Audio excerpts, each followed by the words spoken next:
দিয়ে শুনবো আশা করছি। জি, আপনি শুরু করুন একেবারে ছোটবেলা থেকে, যেখান থেকে মনে পড়ে আপনার। আমার ছোটবেলাটা শুরু হয়েছে আহমদবাগে, এটা বৌদ্ধ মন্দিরের অপোজিটে পড়ছে, কমলাপুরে। আমার জন্ম খুবই ভালো একটা ফ্যামিলিতে। আমার বাবা সরকারি চাকরি করে। আমার বড় এক ভাই, আবার 2 ভাই 2 বোন। যখন মানে আমি বুঝতে শিখছি তখন থেকেই মানে আমি দেখছি যে আমার ফ্যামিলিতে আমার কোনো কিছুর অভাব নাই। আপনি কি সবার বড় ছিলেন? না, আমার বড় ভাইয়া।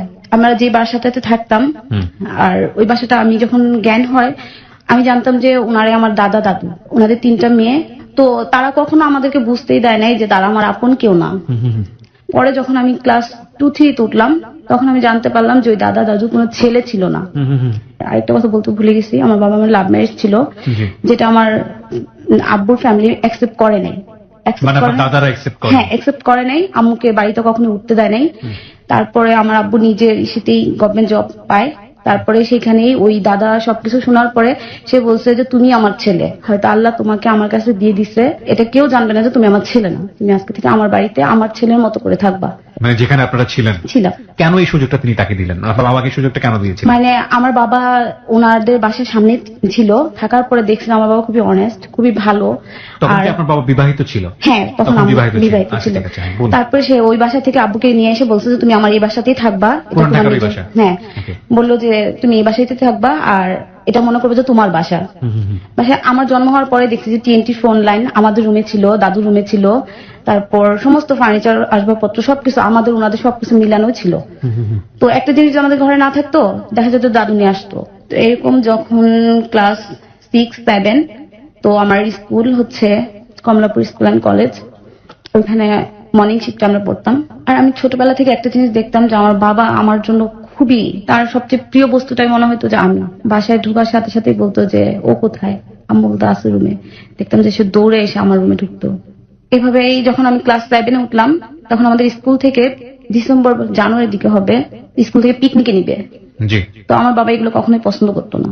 পিকনিক বা এই ধরনের মানে কোনো বান্ধবীর বাসা বা কোনো ফ্রেন্ড সার্কেলের সাথে ঘোরাঘুরি বা স্কুল টাইমে ফাঁকি দেওয়া, এরকম কোনো কিছু পছন্দ করতো না। সে আম্মুকে বলতো যে তুমি স্কুলে নিয়ে যাবা বা নিয়ে আসবা, ওদের একা ছাড়বা না কখনো। তো আমার 2টা বান্ধবী ছিল ছোটবেলা থেকে, আমরা ওই কদমতলা কিষান তুমি আমি স্কুল থেকেই একসাথে লেখাপড়া করি। তো আমার খুবই ক্লোজ, খুবই আমরা একসাথেই সব সময় মানে খুবই ছিল।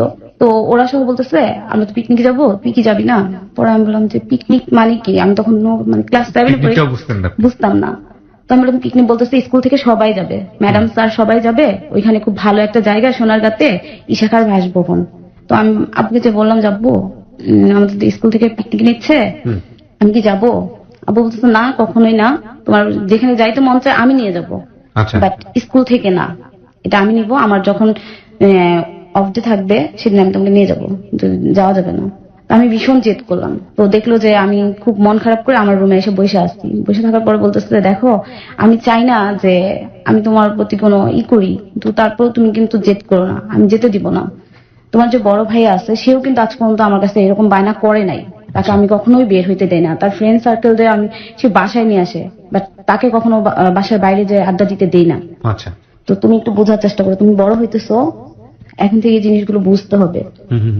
তো আমি মানে মন খারাপ করে বসে আসছি, রাতে খাবার খাবো, আম্মু বারবার বলতেছে খাবার খাও, আমি বলছি না আমি খাবো না, ভালো লাগতেছে না। তো আব্বু বুঝতে পারলো যে আমার মনটা খুবই খারাপ।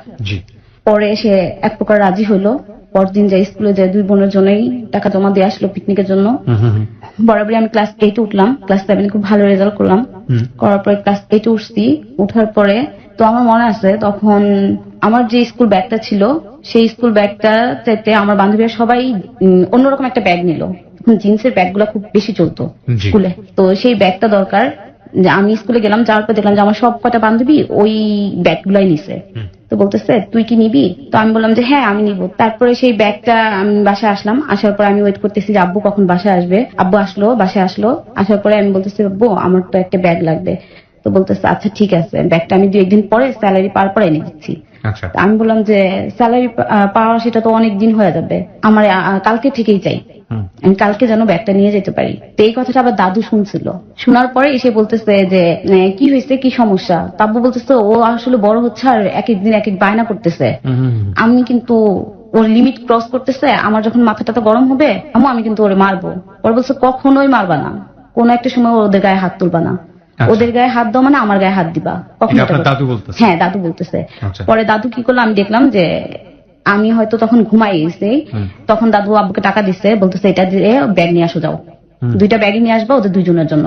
আচ্ছা আচ্ছা। পরে সেই দাদু টাকা দিল, পরে আমি ঘুমাইছিলাম, সকালে উঠে দেখি যে আমার টেবিলের সামনে ব্যাগটা সুন্দর করে রাখা। পরে আমি তো উঠে মানে অবাক, আমি খুবই খুশি হয়ে যে আম্মুকে যায় জড়াই ধরে বলতেছে, আম্মু ব্যাগটা কে নিয়ে আসছে? পরে বলতেছে ব্যাগটা মনে হয় কোনো জাদুকর দিয়ে গেছে, তুমি রাতে তো ঘুমানোর আগে খুবই মন খারাপ করে ঘুমাইছো, হয়তো বা কোনো জাদুকর দিয়ে গেছে। আমি পুরো 4টা-5টা রুম খুঁজতেছি, আব্বুকে খুঁজতেছি যে এটা আর কেউ নয়, এটা আমার বাবাই নিয়ে আসছে। তা আমি আবার ভাইয়া কাছে গেলাম, ভাইয়া বললাম, ভাইয়া তুমি কি ব্যাগ নিয়ে আসছো? পরে বলতেছে আমি নিজেই পকেট খরচ চালাইতে পারি না, আব্বু আমাকে 10 টাকা দেয় না, আর তোমাদের ব্যাগ নিয়ে আসবো, এটা তো সম্ভবই না, পসিবলই না। আমি পুরো অবাক হয়ে গেছি। পরে আমি দৌড়ে গেলাম যে এটা আর কেউ না, এটা দাদু আর দাদারই কাজ। পরে আমি দাদু ভাইয়ের কাছে গেলাম, তো দাদু ভাইয়ের যাই বললাম যে দাদু তুমি টাকা দিছিলা ব্যাগ কেনার জন্য।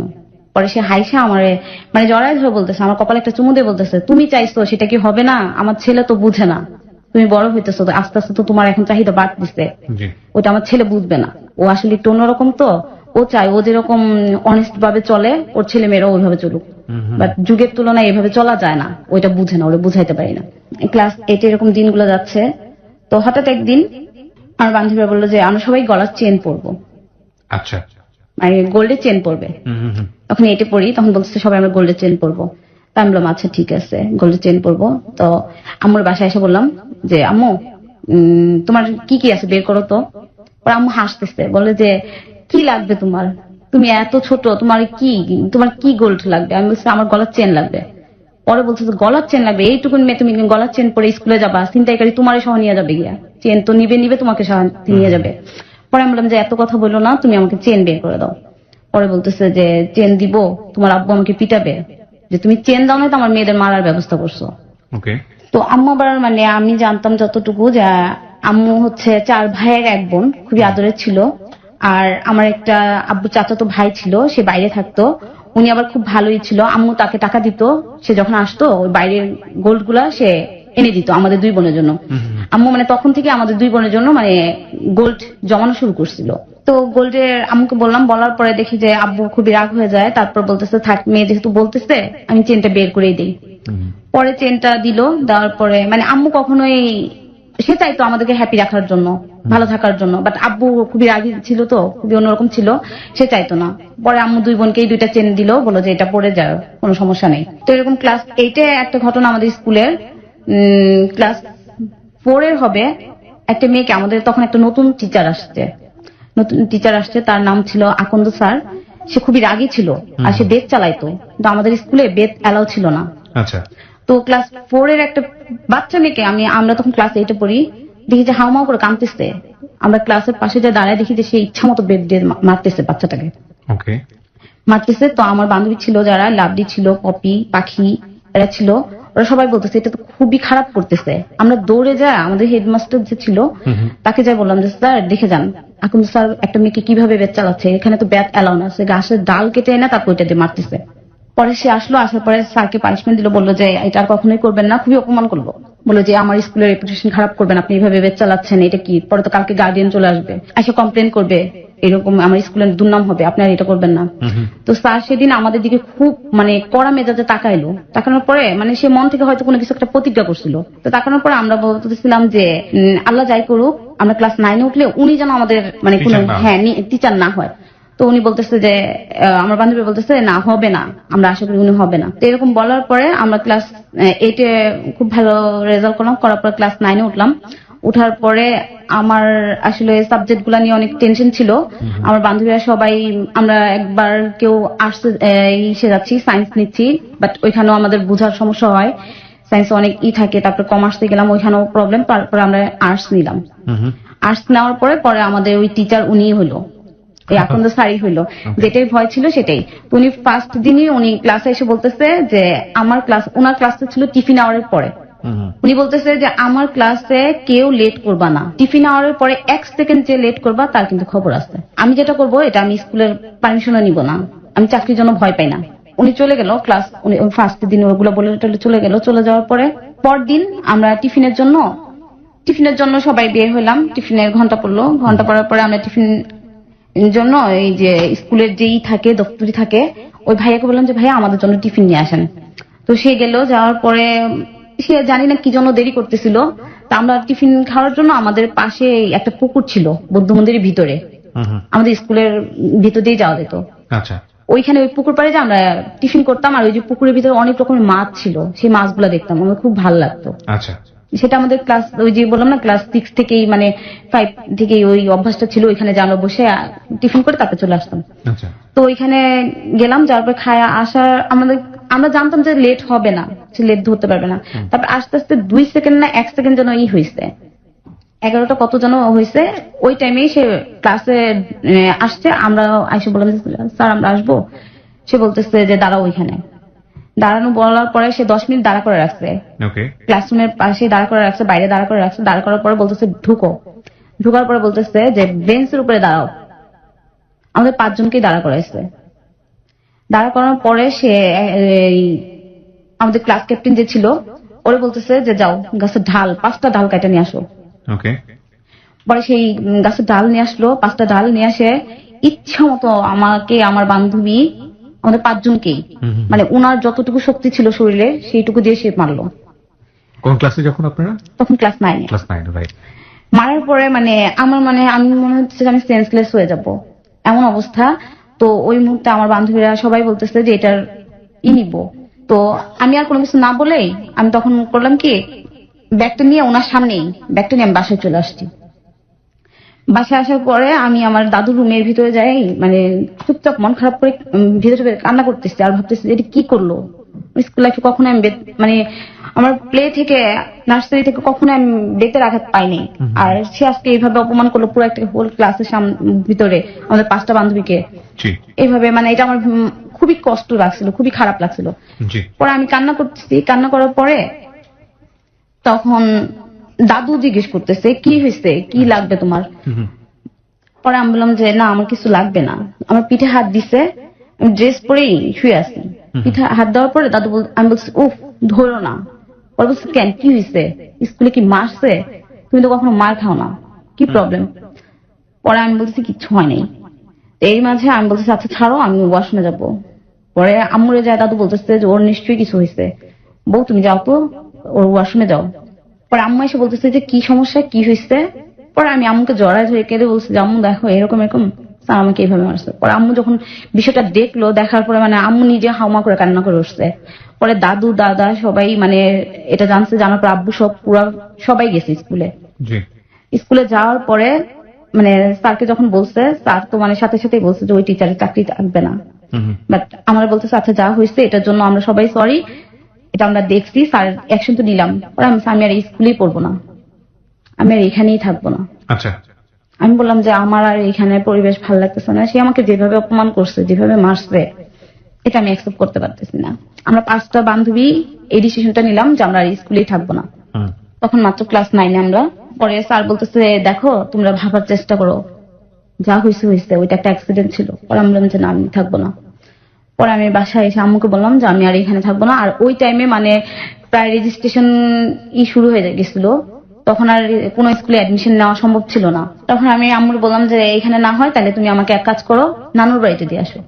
নানুর বাড়িতে? হ্যাঁ, নানুর বাড়িটা হচ্ছে জামালপুরে। আমি বললাম যে ওইখানে আমাকে দাও, ওইখানে যেভাবে হোক মামারা তো এখানে ভালোই, ওনারা যে কোনো একটা স্কুলে অ্যাডমিশন নিয়ে দিবে, আমি আর এখানে থাকবো না, ঢাকা আমার ভালো লাগতেছে না। পরে আম্মু বলছে দেখো যাই কিছু করো চিন্তা ভাবনা করে করো। আমি বললাম যে না তুমি আমি যেটা বলছি সেটাই হবে। পরে আব্বু বলছে আমি তো থাকতে পারবো না। আমি বলছি আমার এখানে ভালো লাগতেছে না, আমি আর এখানে থাকবোই না। পরে একটা জেদ, আমার আসলে জেদ ছিল খুবই। আমি জানতাম যে আব্বুর একটাই দুর্বল জায়গা ছিল, সে আমার অভিমান করা, মন খারাপ করা, এটা সে কখনোই সহ্য করতে পারতো না। সুতরাং বাবার একটা সফট কর্নার আছে আপনার প্রতি, আপনি এটাকে যেভাবেই হোক কাজে লাগাবো। তো আমি মন খারাপ করে খাওয়া দাওয়া অফ করে দিয়ে বসে আসি। পরে আমার যে ফুপিরা ছিল, পরে আমি খাওয়া দাওয়া বন্ধ করে দিলাম। পরে ফুপিরা আসলো, ফুপিরা এসে তারাও বোঝানোর চেষ্টা করলো।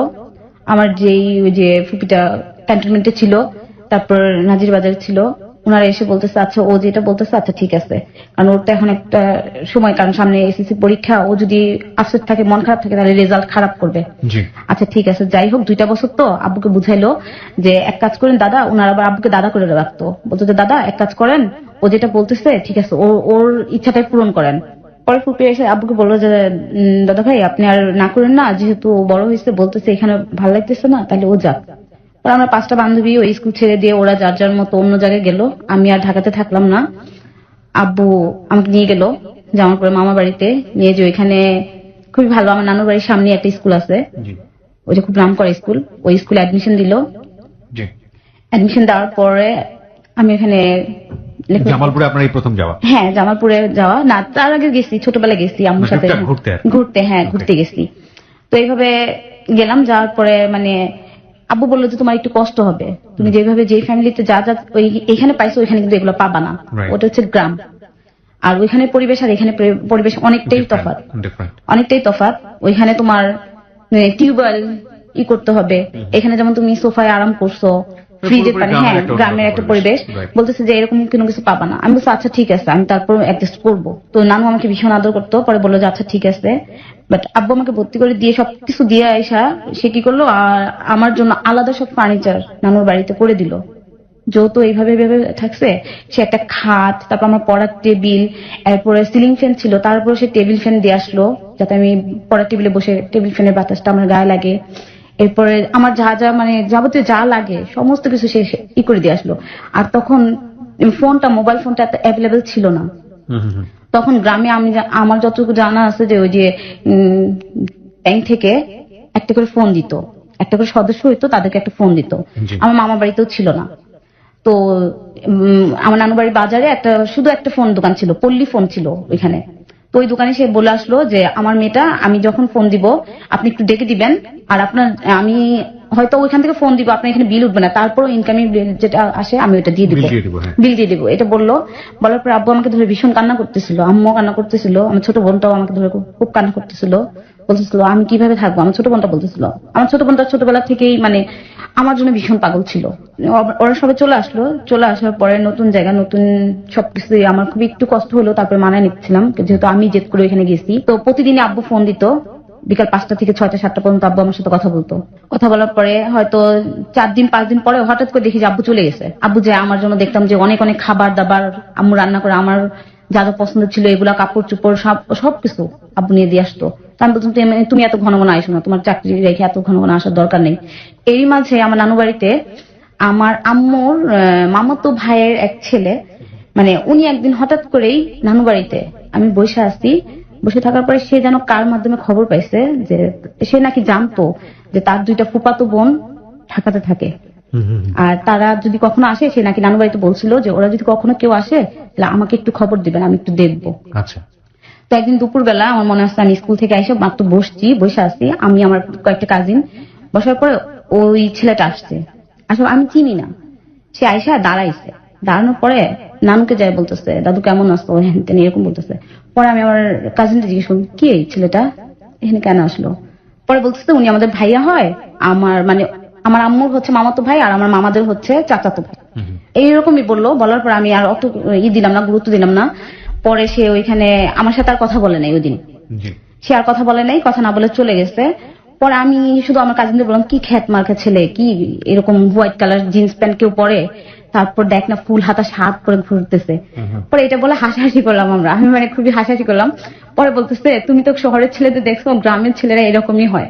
আমার কাজিনরা বলতেছে, তো এটা নিয়ে হাসাহাসি করার পর ও চলে গেছে। ওই দিন আর ওর সাথে আমার কোনো কথা হয় নাই। তো স্কুলে আমার সবচেয়ে বেশি মজা লাগতো, আমি যে স্কুলে ছিলাম সেই স্কুলের টিচাররা মানে আমাকে নিয়ে খুব মাইতে থাকতো সবসময়, বলতো যে ঢাকা থেকে আসছে একটা স্টুডেন্ট, আর তারা আসলেই মানে আমাকে সবসময় বইটা দিয়ে বলতো কি তুমি রিডিং পড়ো, মানে আঞ্চলিকতা, ওইখানে যারা পড়তো সবাই তো আঞ্চলিক ভাষায় বলতো। আর আমার মানে ইংরেজি রিডিং পড়াটা খুব ভালো ছিল, স্যাররা খুব এনজয় করতো। আর আমি যে সাবজেক্টটা নিয়েছিলাম আর্টস, সেই স্যাররাও এসে মানে সবসময় বলতো তুমি বলো, এই ঢাকার মেয়েটা তুমি বলো, না আমার নামটাও বলতো না, বলতো ঢাকার মেয়ে তুমি বলো। আচ্ছা। তো এরকম হওয়ার পরে ওই ছেলেটা আবার 4-5 দিন পর আবার আসছে। আচ্ছা। আসার পরে নানুর সাথে বলতেছে, নানুর রুমে ঢুকছে, আমিও নানুর রুমটাতেই থাকি, ওই রুমটাই মানে 2টা পার্ট, এক পার্টে নানু থাকে, এক পার্টে আমি থাকি। তো নানুর রুমে ঢুকার পর আমার টেবিলটাতে বসছে, আমার টেবিলটাতে বসে আমার বইগুলা ঘাটাঘাটি করতেছে। তো আমি স্কুল থেকে আইসা দেখে আমার মেজাজ গরম হয়ে গেছে। আমি আমার বাসাতেও আমার মানে জিনিসপত্র কাউকে ধরতে দিতাম না, বসে আমার বইগুলা ঘাটাঘাটি করতেছে, আমার খাতা খুঁতা দেখতেছে। পরে আমি এসে বললাম যে আপনি যেগুলো ধরতেছেন কারো জিনিস কিন্তু ধরতে হয় না, এটুকু নলেজ তো আপনার থাকা উচিত। আপনি আমার বই কেন ধরতেছেন আর আমার টেবিলে কেন বসছেন? পরে আমি নানুকে বলতেছি, এই তুমি কি এই কেন এখানে ঢুকতে দিছো, এই রুমে কেন, বাইরে বসাও। পরে নানু বলছে, আল্লাহ, ও আমার, তুমি যেমন আমার নাতনি হও, ও আমার কিন্তু নাতি, তো এইভাবে বলো না, ও কিন্তু আমার খুব আদরের একটা নাতি। পরে আমি বললাম, ও তাই, আচ্ছা ঠিক আছে, তাহলে তুমি তোমার এই নাতি নিয়ে থাকো, আমি মামাদের রুমে চলে গেলাম। আমি রাগ করে কি করছি, আমার জামা কাপড় সব নিয়ে আমি আমার ছোট মামার রুমে চলে গেছি। আমি বলছি, তোমার রুমে আর আমি থাকবো না, যে লোকটাকে তুমি বসাইছো ওই রুমে আর আমি ওইখানে বসবো না, আমি তাহলে আমার মামার রুমেই থাকলাম। পরে মামা বলতেছে কি হয়েছে? পরে আমি বললাম যে এরকম এরকম দেখো মামা, ওই রুমের ভিতরে ওই যে একটা ছেলে আসছে, ওইটা আমার বইটাই ধরতেছে। পরে মামা যায় বলতেছে আচ্ছা আমি দেখতেছি। পরে মামা যায় ওইখানে যে কি বললো আমি আর বুঝি নেই।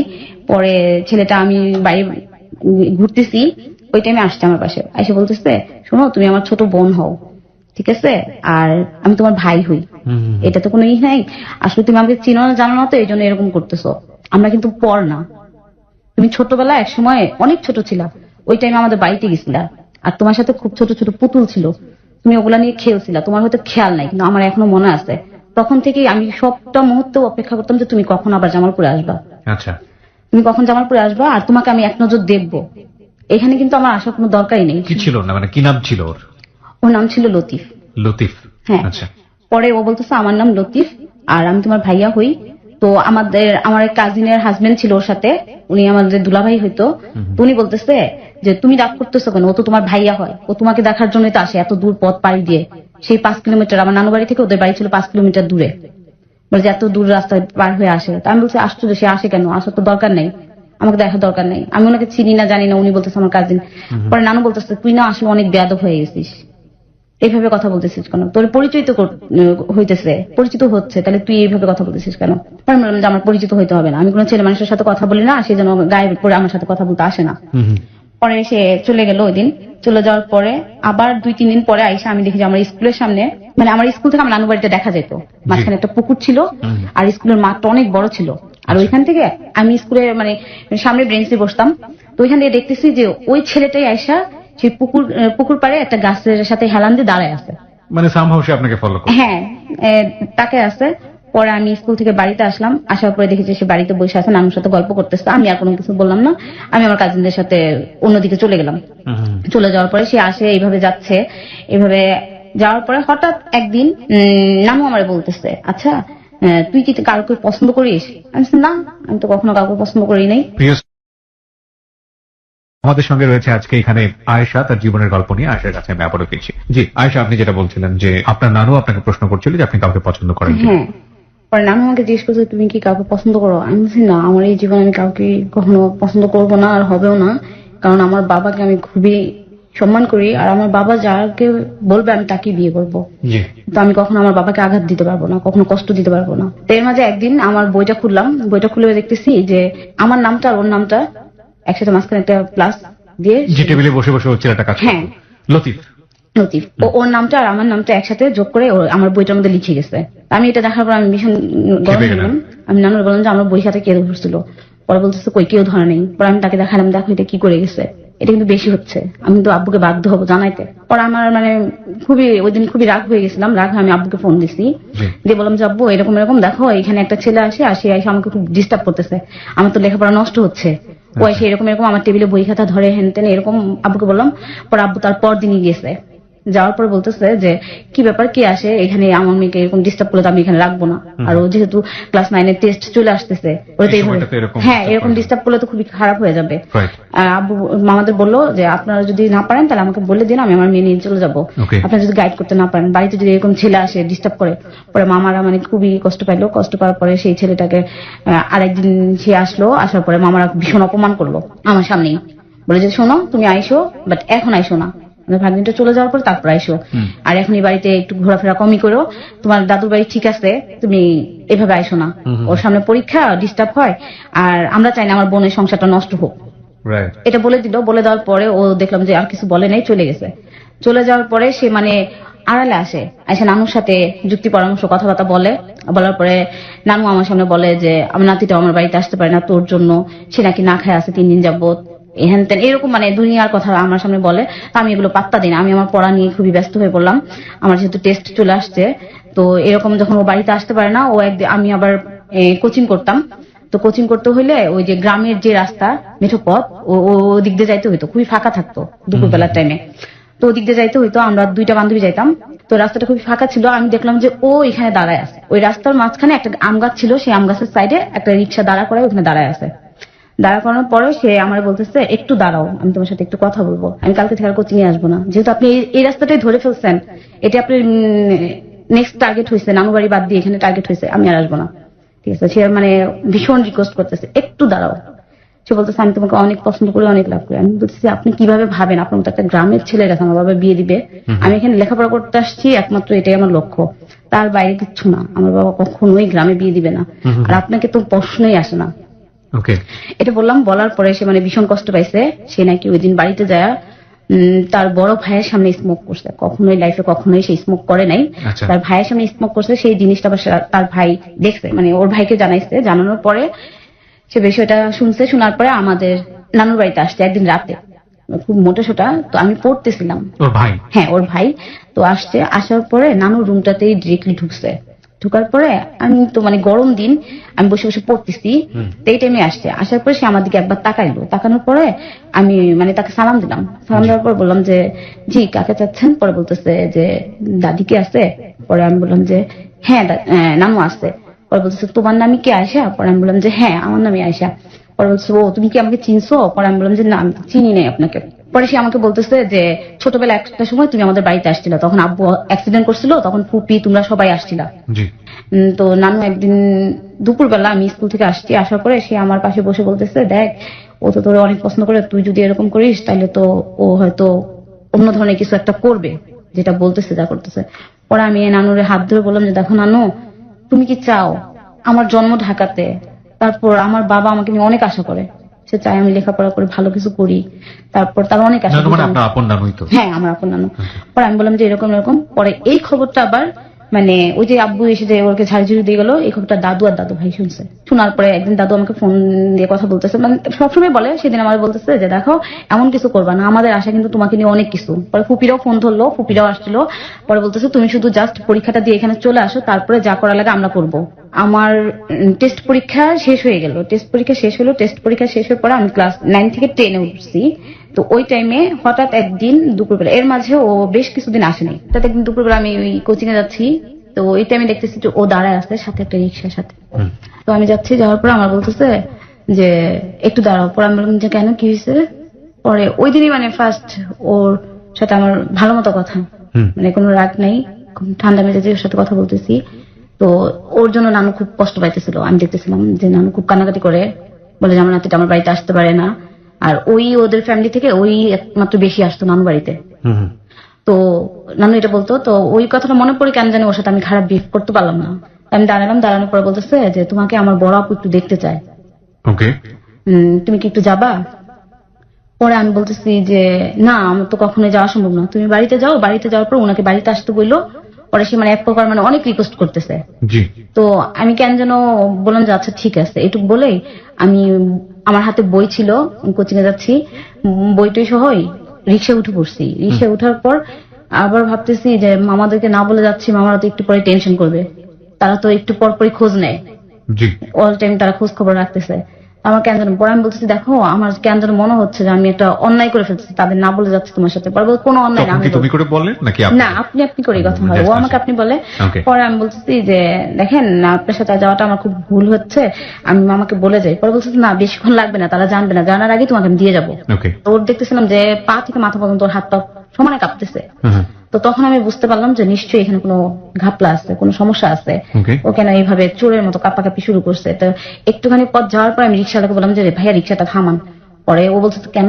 আমি বলছি আমি আপনার সঙ্গে যাবো না, আমার যাওয়া সম্ভব না। পরে বলতেছে কেন, কি হয়েছে? পরে আমি বললাম যে আপনি আমার সাথে মিথ্যা বলতেছেন, আপনি আমাকে আপনার আপুর বাসায় না অন্য কোথাও নিয়ে যাচ্ছেন, সেটাকে ক্লিয়ার করেন, কোথায় নিচ্ছেন। পরে মানে অনেকক্ষণ ওর সাথে আমার কথা হলো, তখন সে স্বীকার করলো যে আমি চাইছিলাম আমার ফ্রেন্ডরা সব দাঁড়ায় আছে, তোমাকে জামালপুর নিয়ে যাওয়ার পর আমরা কাজী অফিস বা কোডনাইজ করবো। কোর্ট ম্যারেজ করে ফেলবে? আমি মানে পুরা অবাক হয়ে গেলাম যে আপনি এটা ভাবলেন কিভাবে। আমি তো নিজেই কখনো আপনাকে অ্যাকসেপ্ট করবো না। আমার বাবা যতক্ষণ না বলবে, সে যতক্ষণ না আমাকে অনুমতি দিবে, আমি তো আপনাকে অ্যাকসেপ্টই করবো না। আর আপনি কিভাবে মনে করতেছেন যে আপনি নিয়ে গেলে আমি কোড মিস করে ফেলবো? আর এটা কি অন্যরকম? আপনি আজকের পর থেকে আমার চোখের সামনে আর কখনো পড়বেন না, আমি যেন আপনাকে আর দেখি না। পরে সে মানে অনেকভাবে মাপটা চাইলো। পরে আমি বললাম যে না, মাফ করা সম্ভব না। আপনার প্রতি এটা আমি আশা করি নাই। আমি ভাবছিলাম আপনি আসলেই হয়তো অনেক সহজ সরল একজন মানুষ, আর আপনি অনেক চালাক একটা লোক। অনেক অপমান করে বলছিলাম। পরে আমি ওইখান থেকে এসে রিক্সাওয়ালাকে বললো যে ওকে ওইখানে নামাই দিয়ে আসো, যেখান থেকে নিয়ে আসলাম ওইখানে নামাই দিয়ে আসো। পরে আমি ওইখানে চলে আসলাম। চলে আসার পর আমি ওই দিন আর কোচিং এ যাইনি, বাড়িতে চলে আসছি। চলে এসে আমি নানুকে বললাম যে এরকম এরকম করছে। আমি মানে আমার সমস্ত কথাগুলো আম্মুর সাথে শেয়ার করতাম। পরে আম্মু মানে ভীষণ ভয় পাইলো এই বিষয়টা নিয়ে, খুব চিন্তিত হয়ে গেল। পরে আমি আসে বলতেছি, আম্মু বলতেছে তোমার আব্বুকে বলো না কথাটা, আচ্ছা, এটা আমার কাছে থাক, আমি দেখতেছি। আমি তোমার নানুর সাথে কথা বলি, তোমার মামাদের সাথে কথা বলি। তো আমি আসে এইটুকু করলাম না। পরে আমি আব্বুকে বলে দিলাম। আব্বু ফোনটা ধরার সাথে সাথে বললাম যে আব্বু এই ব্যাপার। আব্বু মানে খেপে গেছে। খেপে যাওয়ার পরে সে তখন আমার মানে ক্লাস 10 পরীক্ষাগুলো শুরু হয়ে গেছে। পরীক্ষা আব্বু আমি জিজ্ঞেস করবো পরীক্ষা কি শেষ? আমি বললাম যে হ্যাঁ আজকে পরীক্ষাটা শেষ হয়ে গেছে। পরে বলতেছে আচ্ছা ঠিক আছে। কোনো মতো হয়তো সে রাতটা পার করছে। সকালবেলা দেখি যে আম্মুরে নিয়ে এসে হাজির। ওরে বাবা। আম্মুরে নিয়ে হাজির হওয়ার পরেই সে মানে বলতেছে যে ব্যাগটা গুছাও, এখানে থাকতে হবে না। আমি প্রয়োজনে এই 2 বছর গ্যাপ দিয়ে আবার স্কুলে ভর্তি করবো, ক্লাস 9 দিব। এখানে থাকা হবে না, সব গুছাও। আব্বু দেখা গেল যে সবকিছু গুছাই টুছাই আম্মুরে বলতেছে যে এখানে আমি তোমাকে কিছুই বলবো না। আপনার মাকে বলছে? হ্যাঁ, ঢাকা যাই। তারপরে আমি আমার মানে যখন থেকে আমার জ্ঞান মানে বুঝতে শিখছি, আব্বু কখনো আম্মুর সাথে মিসবিহেভ করে নাই। কখনো দেখি নাই সে লাউডলি আম্মুর সাথে কথা বলে। বাট আম্মুকেও দেখি নাই কখনো আব্বুর সাথে তর্ক বিতর্ক বা থাকে না যে ফ্যামিলিগত কোনো সমস্যা বা ঝগড়াঝাটি, এরকম কখনোই দেখি নাই। আব্বু একটা কথা বললে আম্মু একদম চুপ, আবার আম্মু যখন একটা কথা বলতেছে আব্বু একদম চুপ। তাদের মধ্যে খুবই ভালো আন্ডারস্ট্যান্ডিং ছিল। তো আম্মু এই কথাটা শোনার পরে আম্মু মানে ভীষণ ভয় পেয়ে গেছে। আমি দেখলাম যে নানুর পাশে যায় বলতেছে যে তোমাদের কাছে মেয়েটা দিচ্ছিলাম, তোমরা তো একটু দেখে রাখা দরকার ছিল, আর ওর তো একটু বলা দরকার ছিল যে এখানে আসার দরকার নেই। যেহেতু ছেলেটা মানতেছে না, ওর বাবার কাছে কমপ্লেন করা দরকার ছিল। তোমরা কি সেটাও পারো নাই? মানে মামাদেরকে ভীষণ শাসাইতেছে আম্মু যে আজকে তোদের জন্য আমার হয়তোবা আমার ফ্যামিলি লাইফে কোন সমস্যা হয়ে যাবে। পরে এটা বলার পরেই মানে মামারা অনেক রিকোয়েস্ট করতেছে যে দেখেন এই টাইমে আপাতত আমরা দেখতেছি, এই টাইমে নিয়ে যায় না, যেহেতু সামনে এসএসসি পরীক্ষাটা, টেস্ট চলে আসছে, এরকম সময় নেওয়াটা ঠিক হবে না। এখন এরকম করে না, আমরা এখন দেখবো 24 ঘন্টা ওর পাশে আমরা খেয়াল রাখবি করবো। পরে আব্বু না তোমরা কতটুকু খেয়াল রাখবো এটা আমার জানা হয়ে গেছে। আব্বু আমাকে ঢাকা নিয়ে এসে বললো। ঢাকা আনার পরে দাদু দাদি ওরা সবাই মানে আমার নানু বাড়ির সবাইকে দোষারোপ করতেছে আমাদেরই ভুল হয়েছে, আমরাই নিজেদের দায়িত্বে একটা কিছু করতাম, তখন কেমন যেন একটা ডিসিশন নিয়ে ফেলছিলাম, হুট করে মেয়ে যেটা বললো সেটাই করলাম, এটা আসলে ভুল হয়েছে। তখন আব্বু আমি বসে আছি, আমার মন খারাপ যে আমার পরীক্ষাগুলো, আমার কথা হচ্ছে যে তোমরা যাই করো আমার লেখাপড়া যাতে নষ্ট না হয়, আমি এসএসসিটা ওই টাইমেই দিতে চাই, গ্যাপ দিয়ে না, পরবর্তীতে না। তো এটার জন্য আমার মন খারাপ। পরে আব্বু আমাকে, আমি বসে আসছি দাদু ভাইয়ের সাথে, তো দাদু আমাকে জিজ্ঞেস করতেছে যে তুমি কি ওকে পছন্দ করো, তোমার কি ভালো লাগে? দাদু ভাই আমাকে জিজ্ঞেস করতেছে। পরে বললাম যে না, আমি ওকে পছন্দ করি না, ওকে আমার ভালো লাগে না, আর কখনো লাগবেও না। পরে সে বলতেছে আচ্ছা ঠিক আছে, এইটুকু বিশ্বাস যেন থাকে, আচ্ছা তারপর আমি ব্যাপারটা দেখতেছি। পরে সে বলতেছে আমার আজকে বাইরে যাওয়া দরকার, তুমি আমার সাথে যাবা। তো আমি আর দাদু রিক্সায় করে ঘুরতেছি, দাদু যা যা খাইতে মন চাইতেছে সে খাইতেছে। আমি বলতেছি তুমি এগুলো খাও না, তোমার এগুলো নিষেধ, এগুলো খাইলে তোমার প্রবলেম হয়ে যাবে। পরে বলতেছে যে প্রবলেম হোক আর যাই হোক, কিন্তু আমি জানতাম না যে লাইফে ওইটাই আমাদের ফার্স্ট মানে আর লাস্ট দাদুর সাথে ঘোরা, তারপর আর কখনোই ঘোরা হবে না। তো এই জন্য হয়তোবা আমারও চলে যাওয়ার সময় ছিল, আর দাদুরও হয়তো ওইটার পর আর কখনো তার সাথে আমার সময় কাটানো হবে না। আমরা শুনি। হ্যাঁ, তারপর পরে আমরা দাদু মানে মিষ্টি টিষ্টি যা দরকার সে খাইলো, খাওয়ার পরে বলতেছে চল তোর ফুপির বাসায় যাই। পরে নাজির বাজার গেলাম, যাওয়ার পরে সেইখান থেকে ফুপি দেখে তো অবাক যে কি ব্যাপার তুমি চলে আসছো, মানে তারা তো প্রতি সপ্তাহের মধ্যে 2-3 দিন পর পরই চলে আসতো। পরে ওইখানে গেলাম, তারপর ওইখানে আমরা খাওয়া দাওয়া করলাম, খাওয়া দাওয়া করার পরে ওইখান থেকে চলে আসলাম। চলে আসার পরে রাত 11টার দিকে দাদু আব্বুর সাথে বসার পর আব্বুকে অনেক বুঝাইলো যে দেখো তুমি যেটা নিয়ে টেনশন করতেছো, আমাদের মেয়ে তো ঠিক আছে, ও কখনোই কিছু করবে না, ওর প্রতি আমাদের বিশ্বাস আছে। তো তুমি এক কাজ করো, ওকে কালকে নিয়ে যাও বা ওদেরকে খবর দাও, ওরা এসে নিয়ে যাক, নিয়ে পরীক্ষাটা দাও। এটা আমার তোমার প্রতি আমার রিকোয়েস্ট, আমি আর কিচ্ছু চাই না, ওকে এসএসসিটা দাও, ওইখান থেকে দেওয়া এনো, তারপরে বাকিটা এখানে করবো আমরা, আগে ও এসএসসিটা দিয়ে আসুক। এটুকু বোঝানোর পরে আব্বু মানে দাদু ভাইয়ের কথা আর দাদুর কথা কখনোই সে ফেলতো না। ফেলতো না। পরে মানে হাজার রাগের মাঝেও তার ইচ্ছার বিরুদ্ধে হলেও সে আমাকে দিয়ে আসলো। জামালপুরে? হ্যাঁ, জামালপুরে দিয়ে আসলো। এবং কি মামাদের বাড়ির আশেপাশে লোকজন থেকে শুরু করে মামাদের থেকে শুরু করে বললো যে ওই ছেলেরা যদি এই এলাকাতে দেখো তাহলে ওর হাত পা ভাঙা ওকে এখানে বাইধা রাখা তারপর আমাকে খবর দিবা, আমি ঢাকা থেকে এসে তারপরে যা করা লাগে আমি করবো, বাট ও যেন আমার মেয়ের আশেপাশে না আসে, এরকম ভাবে বলে আসলো। ও তো আর আশেপাশে আসতে পারে না, আর কোনো কিছু করতে পারে না, কথা টথা বলতে পারে না, করতে পারে না। তো হঠাৎ একদিন খবর আসলো যে ও সুসাইড করার চেষ্টা করছে, যে খেতে যে কীটনাশকটা দেয় ওইটা ও খেয়ে ফেলছে। এটা আপনি জানলেন কিভাবে? এটা আমি জানলাম যে ওই যে আমার যে নানু বাড়ির আশেপাশে যে রিলেটিভ ছিল ওদের এলাকাতে যাওয়া আসা ছিল, আর ওদের তো ওইখানে খুব নাম করা ছিল, তো ওরা বলতেছে এরকম এরকম ও তো এটা করে ফেলছে, মানে নানু আর মামা এরা সবাই মানে ওদের এখানে চলে গেছে অলরেডি। আর আমি তখন বাড়িতে আমার কাজিনদের সাথে আমি শুনলাম, শোনার পর বলতেছি যে এ কি পাগল না ছাগল, ঝাড় বিয়ে তার খবর নাই, সে বিষ খেতেছে, এটা করতেছে সেটা, এগুলো কি, এগুলো আসলে খ্যাতরাই করে, ভালো ছেলেরা করে না। পরে আমার টেস্ট পরীক্ষার রেজাল্ট একটু মানে হয়েছিল, পরে আব্বুকে স্যাররা ডাকাইছিল, পরে বলছিল ওকে নিয়ে আমরা একটু খুব ভালো আশা করি, তো ওর কি কোনো সমস্যা, ওর তো আগের রেজাল্ট গুলো খুব ভালো ছিল, ক্লাস 9 থেকে 10 পর্যন্ত খুব ভালোই ছিল, এখন এই টেস্টের একটু যদি এরকম হয়ে যায় তাহলে তো খুব প্রবলেম, আপনারা একটু চেষ্টা করেন ওকে একটু গাইড দেওয়ার জন্য। তো তখন আব্বু কি করলো, আমার মানে টেস্টের পরপরই আম্মুকে বললো যে তুমি যাও, হ্যাঁ জামালপুরে যাও, এই 3 মাস তুমি মেয়ের কাছে থাকবা, এখানে যত যা আছে আমি দেখবো। পরে আম্মু আসলো, আসার পর আম্মু আমাকে ঠিকঠাক মতো খাওয়া দাওয়া করাইতেছে, দেখতেছে। এর মাঝে আব্বু আসছে একদিন, আব্বু আসার পরেই রাত প্রায় 1টা-1:30 হবে, ওই টাইমে 4-5 জন লোক আসছে। 4-5 জন লোক আসছে, আসার পরে তারা আব্বুর সাথে বসলো, বসে মানে মামাদেরও ডাকলো, আর আশেপাশে যে আমার আম্মুর চাচাতো ভাইটাই ছিল এদেরকে ডাকলো, ডাইকা মানে সবাই হয়ে বসলো। বসার পরে তো আমি আমার 4-5টা কাজিন, ওরা বলতেছিলাম যে এতগুলা লোকজন কি জন্য আসলো, কি ব্যাপার। পরে বলতেছে এগুলা ওই যে লতিফের ভাই, দুলা ভাই, তারপর ওরা আসছে। পরে আমি বললাম যে এগুলো কেন, এত রাতে কেন?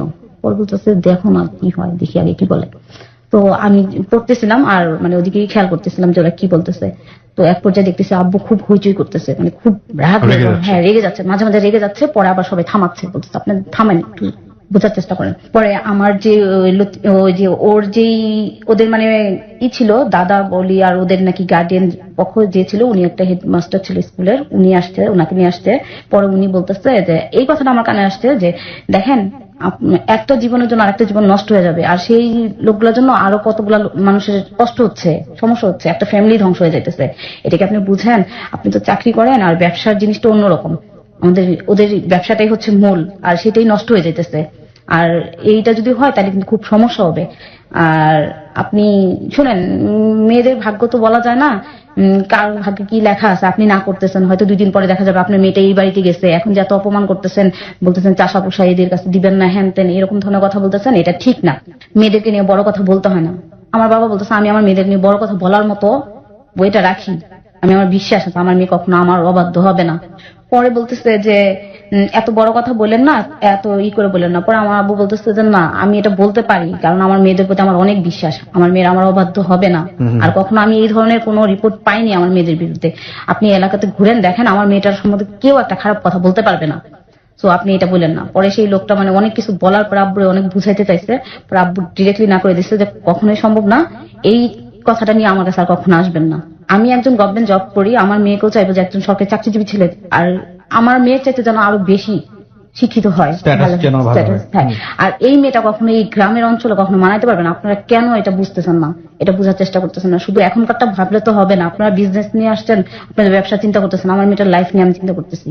এটা কখনো আন্ডারস্ট্যান্ডিং হবে না, এটা বুঝতে আপনি তো একজন শিক্ষিত, আপনি কি বুঝতেছেন? এই কথাগুলো আমি শুনলাম, শোনার পরে ভোর হয়ে গেছে, তাদের কথাবার্তা এক পর্যায়ে মানে আমিও শুনতেছি, তারাও মানে তর্ক বিতর্কের এক মাঝখানে সকালে মানে ফজরে আজান হচ্ছে, ওই টাইমে তারা চলে গেছে।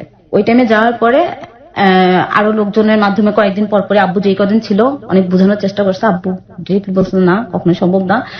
না করার পরে আমার এসএসসি পরীক্ষা শুরু হয়ে গেল। এসএসসি পরীক্ষা শুরু হলো, আব্বু মানে অলরেডি ওই টাইমে পুরা মাসটাই সে ছুটি নিয়ে ওইখানেই থাকলো। তার একটাই টেনশন, আমার কোনো মতো পরীক্ষাটা শেষ হওয়ার সাথে সাথে সে আমাকে ঢাকা নিয়ে আসবে।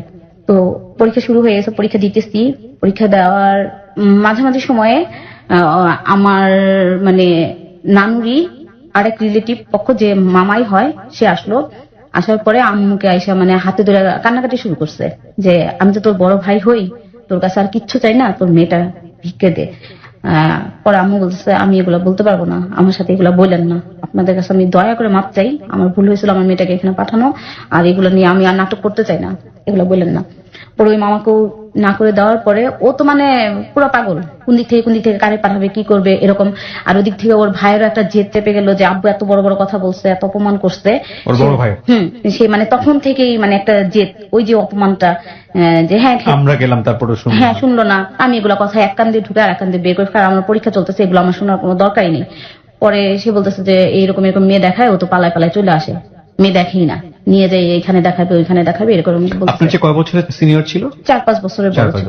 ওকে, তখন তো আলটিমেটলি ওর বেশি অর্থে বিয়ে করার বয়স হয়নি।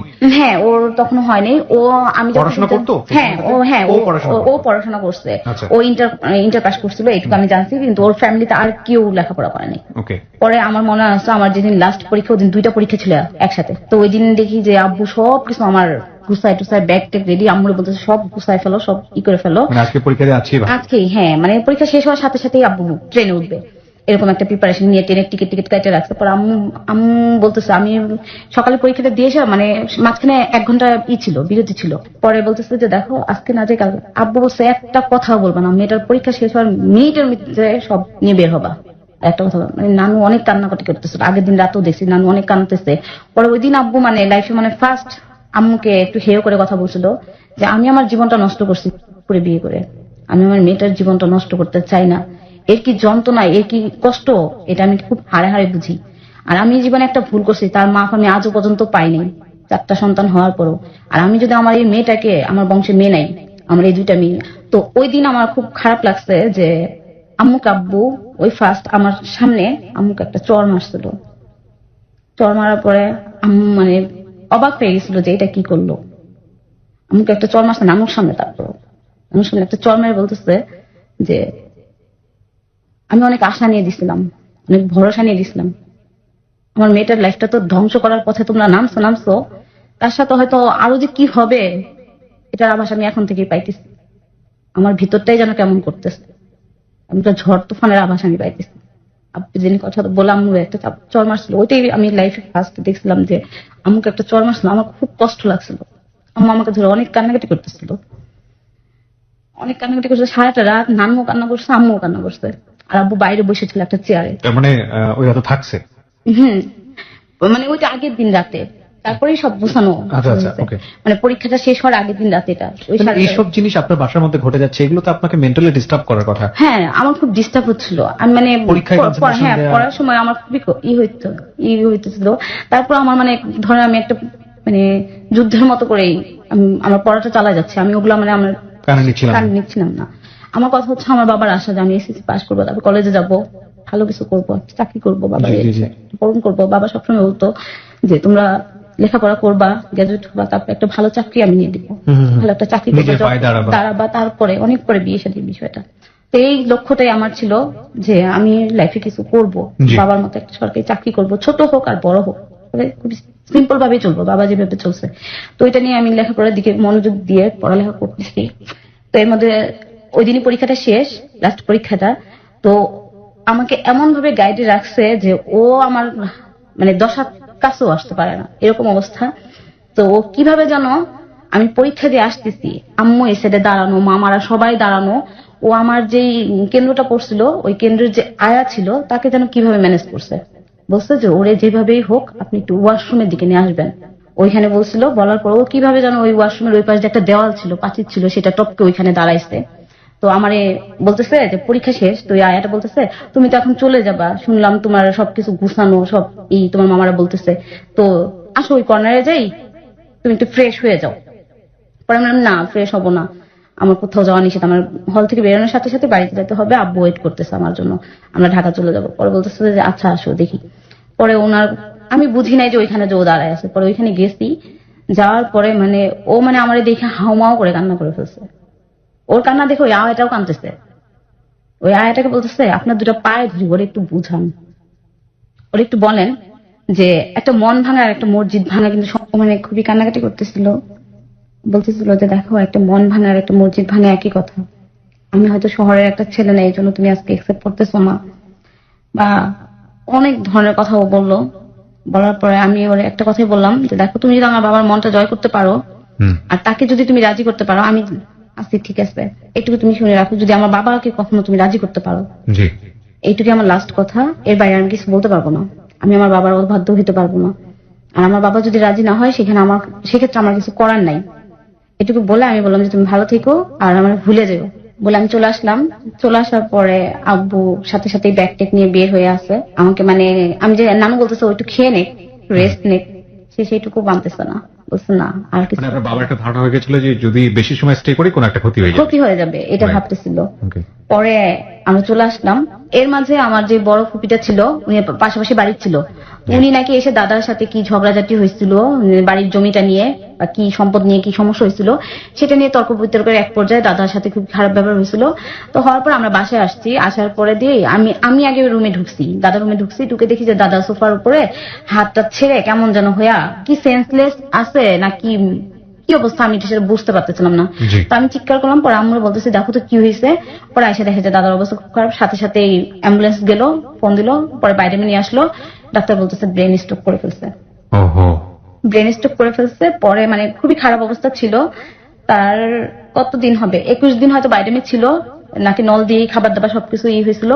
21 দিন পরে দাদা মারা গেল। ওকে, মানে ওই দিনটা আমি কখনোই ভুলবো না। আর ওই যে আমাদের শেষ ঘোরাটা ছিল ওই দিনটা দাদা খুব এনজয় করতেছিল, খুবই মনে পড়তেছিল। পরে এরকম হয়েছিল, হওয়ার পরে ওই ফুপিরা যখন আসছিল মিলাদ টিলাদ পড়ার পর আমাকে নিয়ে গেল ওই যে ছোট ফুপিটার বাসায় ক্যান্টনমেন্টে। জি তো এইভাবে একদিন হঠাৎ করে আব্বু ফুপিকে ফোন দিছে, আমরা কই যেন যাবো এই টাইমে ফোন দিছে, দিয়ে বলতেছে যে আমি আসতেছি। জি আমি আসতেছি। তো এর মাঝে ফুপি বলতেছে কেন কি জন্য, ও তো মাত্র আসলো, 2-1 দিন হয়েছে আমার বাসায় আসছে। দেখি যে ঘন্টা খানিকের মধ্যে আব্বু চলে গেছে। ফুপি বলতেছে যে ওনারা ড্রয়িং রুমে বসে কথা বলতেছে যাই কিছু করো দেখো ওদের কথা শুনে কোনো কিছু তুমি দুর্বল হবা না। এটা কাকে বলছে? আব্বুকে বলতেছে ফুপি। আচ্ছা, মানে আমি তখনও জানি না যে বাসায় কে বা কারা আসছে বা কি হয়েছে, কেন আব্বু আমাকে হুট করে নিতে আসলো। ওকে, পরে আব্বু বলতেছে চলো আমরা চলে যাবো। পরে ফুপি ওই কথা বললো, বলার পর আমি বাসায় আসছি। আসার পরে আমাকে আমার রুমে যাইতে দিচ্ছে না, মানে আমাদের রুম গুলাতে যাইতে দিচ্ছে না। আচ্ছা যেই সাইডটাতে দাদু দাদা থাকতো ওই সাইডের রুম গুলাতে আমাকে বসাইল আব্বু। আচ্ছা, বলছে তুমি এখানে থাকো। পরে আমি বলছি কেন, এদিকে যাবো না কেন? পরে আমাকে আমার ছোট বোন বলতেছে আপু গ্রাম থেকে না অনেকগুলো লোক আসছে। পরে আমি বললাম যে গ্রাম থেকে লোক আসছে, কারা আসছে? পরে বলতেছে আমিও চিনি না। তো এর মাঝে আমার দাদু বলতেছে যে দেখ এক কথায় না করে দে, আচ্ছা। ডিরেক্টলি নেই মানে দাদু মানে আপনার ওই যে দাদি আর দাদি। কি। হুম। পরে উনি বলতেছে যে না করে দে। পরে ওরা মানে ওইটা আমার নানু হয়তো বলছিল যে উনি যদি বলে দুনিয়া এদিক থেকে ওদিক হয়ে যাবে, তুই দেখ। পরে ওই যে ওই ওর জন্য যে দাদুর কাছে এসছে।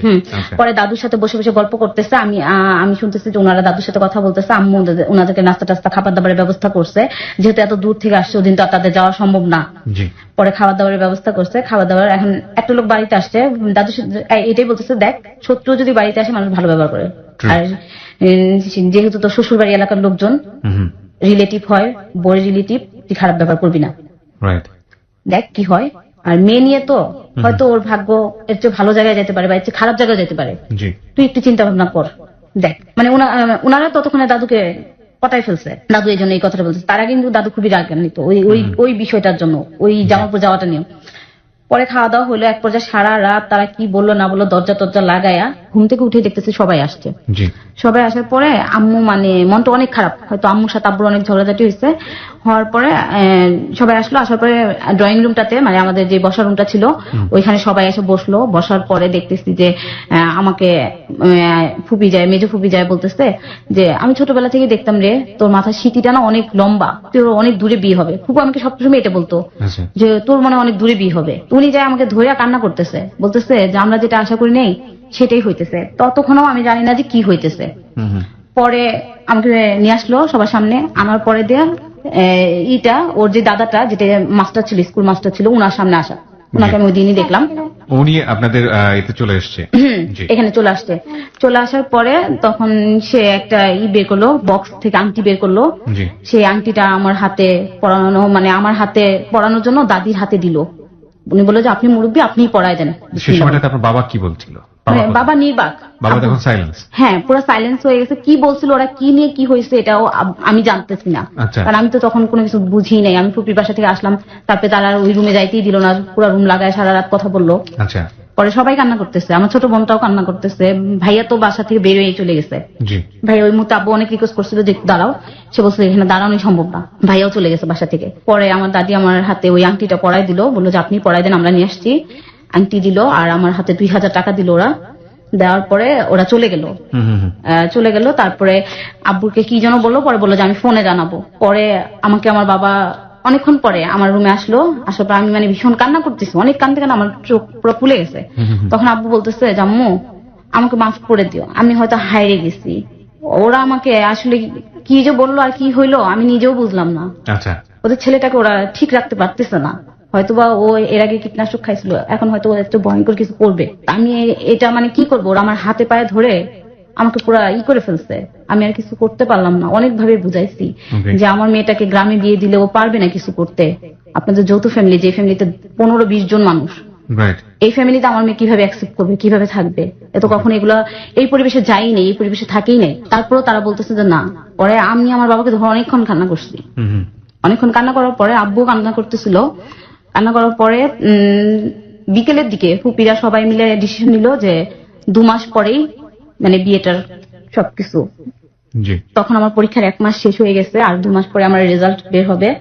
তো ওই টাইমে এটা, তখন আমি আব্বুকে বলছিলাম যে আব্বু তোমরা যাই করো, ওদেরকে একটা প্রমিস করাবো ওরা যেন আমাকে কলেজে ভর্তি করে, আমি যেন আমার লেখাপড়াটা চালায় যেতে পারি। তার মানে শেষ পর্যন্ত আপনাদেরকে হার মানতেই হলো তাদের? হ্যাঁ, ওদের জিদের কাছে। পরে ওদের যে কি জিদ ছিল আর কি জন্য যেটা করলো, ওরা ছোট হয়েও আসছে। তারপরে দিয়েও আইসা হাতে পায়ে ধরে আমার বাবাকে রাজি করছে, আমার ফ্যামিলি সবাইকে মানে ফুপিদের ফুপাদের সবাইকে রাজি করছে। করানোর পরে তারাও ফোনে কথা বলছিল, ফুপিরা যেহেতু রাতে ছিল না, আব্বু ছিল, ওনাদের সাথে কথা বলে সবকিছু রাজি করার পরে তারা চলে গেল। চলে যাওয়ার পরে আব্বু বিকেল দিকে ওদের ফোন দিল যে 2 মাস পরে 2003 সালের 21শে ফেব্রুয়ারি ডেট পড়লো আমার বিয়ের। তখন সে মানে আমি শুধু আব্বুকে একটা কথাই বললাম যে আব্বু তুমি ওদেরকে শুধু একটা রিকোয়েস্ট করবা, যেহেতু তুমি রাজি হয়েছো, তুমি কথা দিছো তাদেরকে, এখানে আমি আর কিচ্ছুই বলবো না, আমার কোনো ইচ্ছা আশা ভরসা কিচ্ছু নেই, যেহেতু তুমি রাজি সেহেতু আমি আর কিচ্ছু বলবো না। তার মাঝে মানে এঙ্গেজমেন্ট হওয়ার পরে ওর জেদ চাপলো যে ও আমাকে দেখতে আসবে, অনেকদিন যাবত দেখে না, ও আমাকে দেখতে আসবে। তো এই মাঝে ওইখান থেকে ফোন আসলো যে ও যাবে, সাথে ওর আর একটা কাজিনকে নিয়ে আসবে, ওর একটা চাচাতো ভাইকে নিয়ে আসবে। তো এর মধ্যে বেশ কিছুদিন পরেই ও আসলো। আসার পরে তো ওর পাটটা তো বাকি ছিল, ওকে একটা আংটি দেওয়ার দরকার ছিল, সেটা ফুপিরা বললো যে ওকে তো একটা আংটি দেওয়ার দরকার ছিল। যাই হোক, পরে ও আসলো, আসার পরে আব্বু কেনাকাটা করে দিল ওকে। কেনাকাটা করার পরে ওকে একটা আংটি বানায় দিল, দেওয়ার পর ঘুরে আমি ওর সাথে কথা বলি না, আমি আমার মতো আমার রুমেই থাকি। ও আমার ছোট বোনটার সাথে কথা বলে, ছোট ভাইটাকে নিয়ে ঘুরে, তারপর ওরা ঘোরাঘুরি করতেছে, ঢাকাতে ঘুরতেছে। তো এর মাঝে ও আমার সাথে কথা বলে না, আমি যেহেতু ওর সাথে কথা বলি না, ও আমার সাথে কথা বলে না। আমার মনে ভিতরে একটা রাগ যে ওর যেতে পূরণ করলো, আমি তো কখনো কল্পনাই করিনি এরকম একটা ছেলেকে আমার লাইফে। ও চলে গেল, চলে যাওয়ার পরে ওদের সাথে কথা, আব্বুর সাথে নাকি কথা হয়েছিল কি লেনদেনের ব্যাপারে।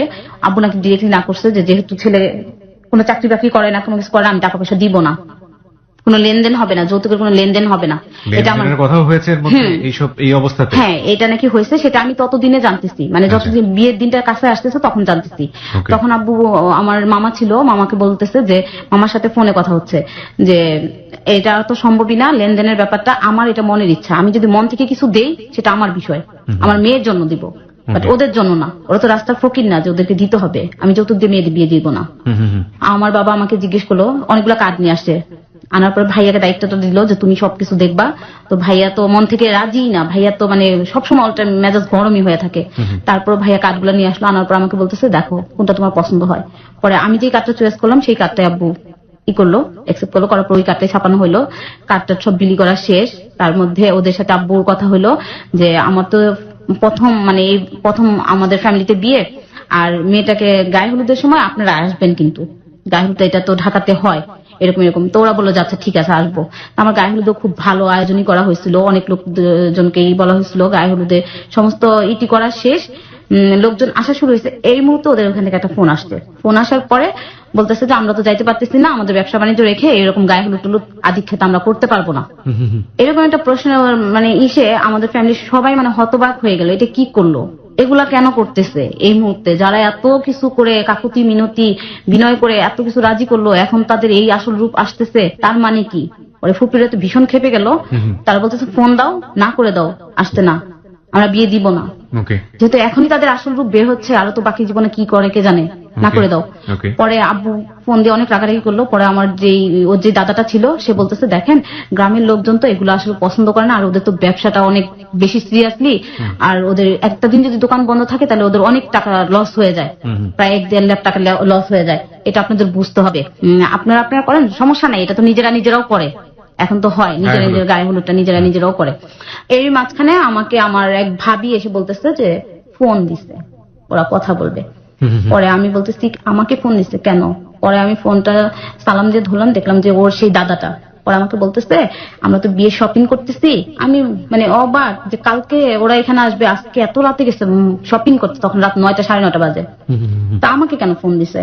পরে আমার বলতেছে যে তোমার কেনাকাটাটা তো করবো, তো তোমার কি কালার শাড়িটা পছন্দ সেটা তুমি বলবা কি? পরে না, আমার কোনো পছন্দ নাই, আপনাদের যা ভালো লাগে সেটাই নেন। তো এর মধ্যে আমার ভাবিটা ফোন ধরছে, যে ভাবিটা ইতালি থেকে আসছে, ওই ভাবিটা ফোন ধরে বলতেছে দেখেন আপনার তো উনি মানে ভাবি বিষয়টা বুঝতে পারছিল যে ওরা এই ধরনের কিছু করবে। তো পরে বলছিল যে দেখেন বিয়ের শাড়িটা খুব ভালো দেখে নিয়ে আসবেন, আর বিয়ের কেনাকাটাটা একটু ভালো মতোই করেন, ওইখানে কোনো করেন না। পরে আমি আমার নামটাকে বলছি, তুমি তো খুব খুশি তাই না, তোমার তো খুব খুশি হওয়ার কথা। সে আমার জড়ায় ধরা বুকের ভিতরে নিয়ে বলছে আমি আসলে অনেক খুশি, কারণ আমার নাতিটা এতদিনে একটু সুখী হবে। সে আর এটা বুঝলো না যে আমার কষ্টটা যে কোথায়, সে এটা করলো না, সে হেসে উড়াই দিতেছে। তো আমাকে সকালবেলায় পার্লারে নিয়ে যাওয়া হলো, পার্লার থেকে সাজানো টাজানো সবকিছু রেডি করা হলো। তো ওদেরকে বারবার ফোন দিতেছে যে আপনারা কোথায় আছেন, এখানে একটু তাড়াতাড়ি আসবেন। শুক্রবার যেহেতু আরো 21শে ফেব্রুয়ারি ছিল ওইটা দিনটা, বলতেছে যে এখানে কিন্তু তাড়াতাড়ি আসতে হবে, গেস্টরা এসে কিন্তু জিজ্ঞেস করবে যে বরকে এটা সেটা প্রশ্ন করবে, তো আপনারা একটু চেষ্টা করবেন দূর থেকে আসবেন, খুব তাড়াতাড়ি আসবেন। তো ওরা মানে বারবার বলতেছে হ্যাঁ আসবো। তো এরই মাঝে একজন নাকি ফোন ধরছে, ধরে বলতেছে যে দেখেন এরা তো এখনো রেডি হয়নি, গাড়ি এসে বসে আছে, এরা তো রেডি হয়নি, কেউ তো এখনো বের হয়নি। তখন 12টা 12:30 বাজে ওই টাইমে। ওদের আসতে আসতে মনে হয় যে 3টা 4টা বেজে গেছে জামালপুর থেকে। তো ওদের মানে ফার্স্ট টাইমে আমি যেটা আমার কানে আসলো যে আমি বসে আসছি, ওই টাইমে আমার কাজিনরা এসে বলতেছে কি অবস্থায় আসছে, একটা মাইকও নিয়ে আসছে। আর এক পর্যায়ে যাই হোক এরকম ও চুপচাপ হইলো, আব্বু সবাইকে শান্ত করলো। শান্ত করার পরেই আবার হাউমাউ চেঁচামেচি মানে বিয়ে যে ওরা ইটা আনছে কেনাকাটার মানে সুটকেসটা নিয়ে আসছে, ট্রলিটা নিয়ে আসছে, ওইটা মানে খোলার সাথে সাথেই মানে সবার মেজাজ গরম। মানে আমার যে আপুরা ছিল, তারপর আমার ভাবিরা ছিল, আমার যে ফুপিরা ছিল, সবাই মানে চেঁচামেচি এগুলা কি নিয়ে আসছে, এই ধরনের এগুলা কি কেনাকাটা, এগুলো কয় টাকা দিয়ে আনছে, 2 টাকা 3 টাকা হবে, এগুলা নিয়ে কি কেউ ঢাকা শহর বিয়ে করতে আসে? আর এরকম একটা পরিবেশের ভিতরে এই বাড়িটা দেখলেও তো বোঝা যায়।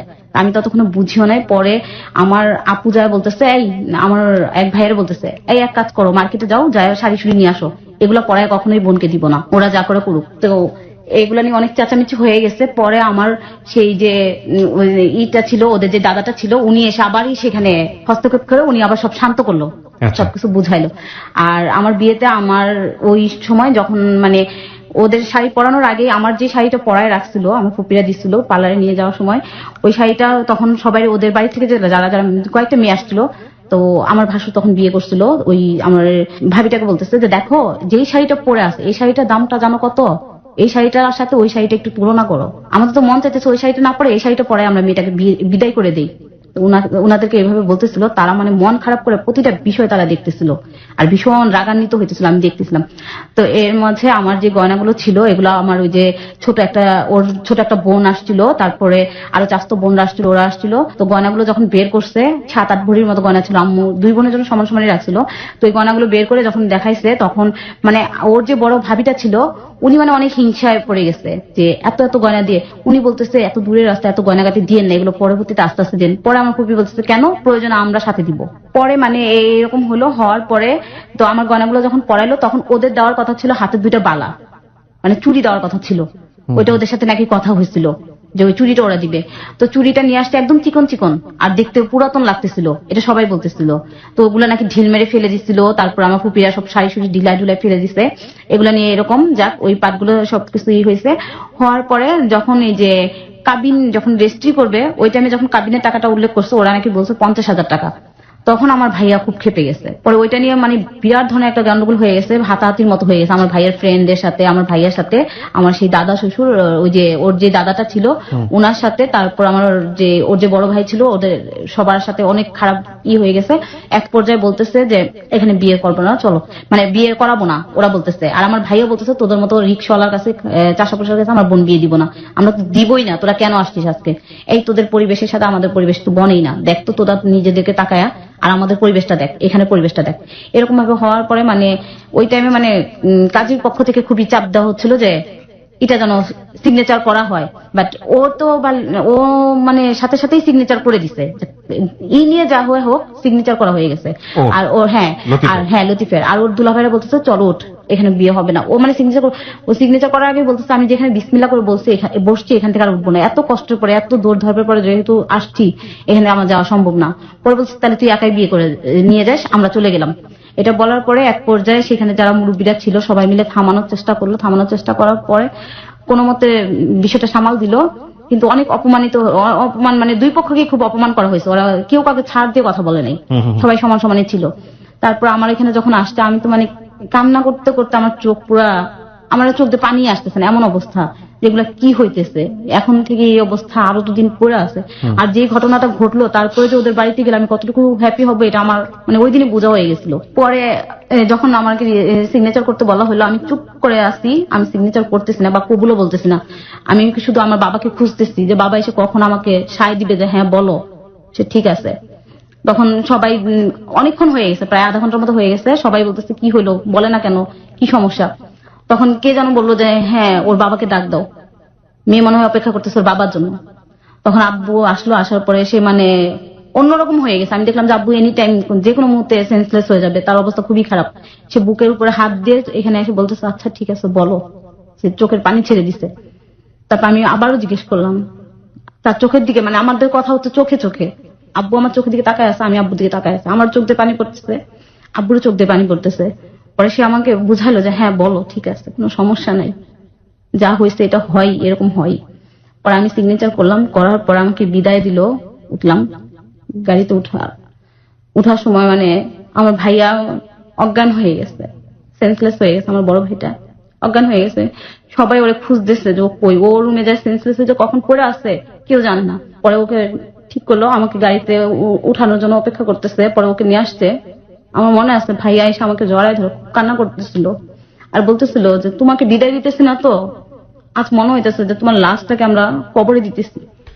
প্রিয় শ্রোতা, আমরা এই জায়গাটায় ছোট্ট আরেকটা বিরতি নিতে চাই, মাত্র 4 মিনিটের ছোট্ট একটা বিজ্ঞাপন বিরতি। 4 মিনিট পরে আমরা আবারও ফিরে আসবো close up presence hello with 920-তে। আয়েশার জীবনের গল্প আপনারা শুনছেন।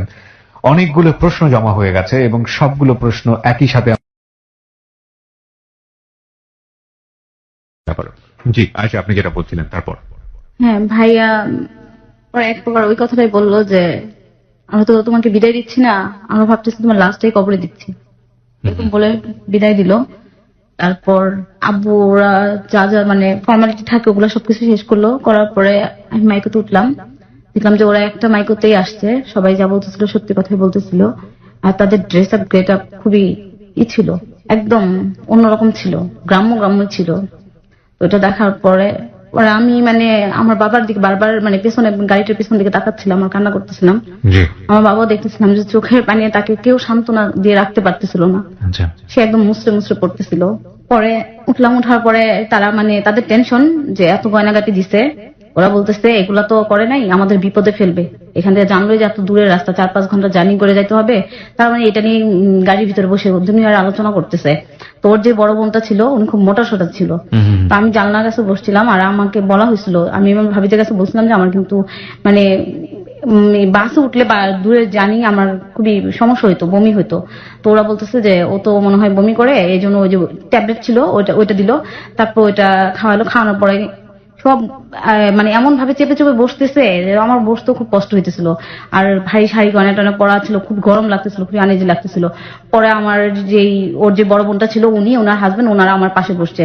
পরে ওই যে ভাবিটা ছিল মানে ওর বড় ভাইয়ের বউটা ছিল, আমার যে যা হইলো, উনি বলতেছে ওদেরকে একসাথে বসতে দেন, আপনারা কেন এখানে বসছেন, আপনারা একটু চাপেন। পরে ওই ফার্স্ট ও পেছন থেকে এসে আমার সাথে বসলো, বসার পরে মানে ও কোনো কথা বলতেছে না, আমিও কোনো কথা বলতেছি না। তো 4-5 ঘন্টা জার্নির মধ্যে এক জায়গায় যে স্টপেজ হলো, ওরা কিছু খাওয়া দাওয়া করলো, করার পরে গেলাম। যাওয়ার পরে তখন রাত 2টা-3টার মতো বাজে, শীতের রাত ছিল, ফেব্রুয়ারি মাস, 2টা-3টা বাজে। ওই টাইমে গেলাম। যাওয়ার পরে আমি ওদের বাড়িটাও কখনো মানে কিরকম হবে কেমন হবে ওইটাও মানে কখনো ধারণাই করি নাই যে কিরকম ওদের বাড়ির লোকেশন হবে কি।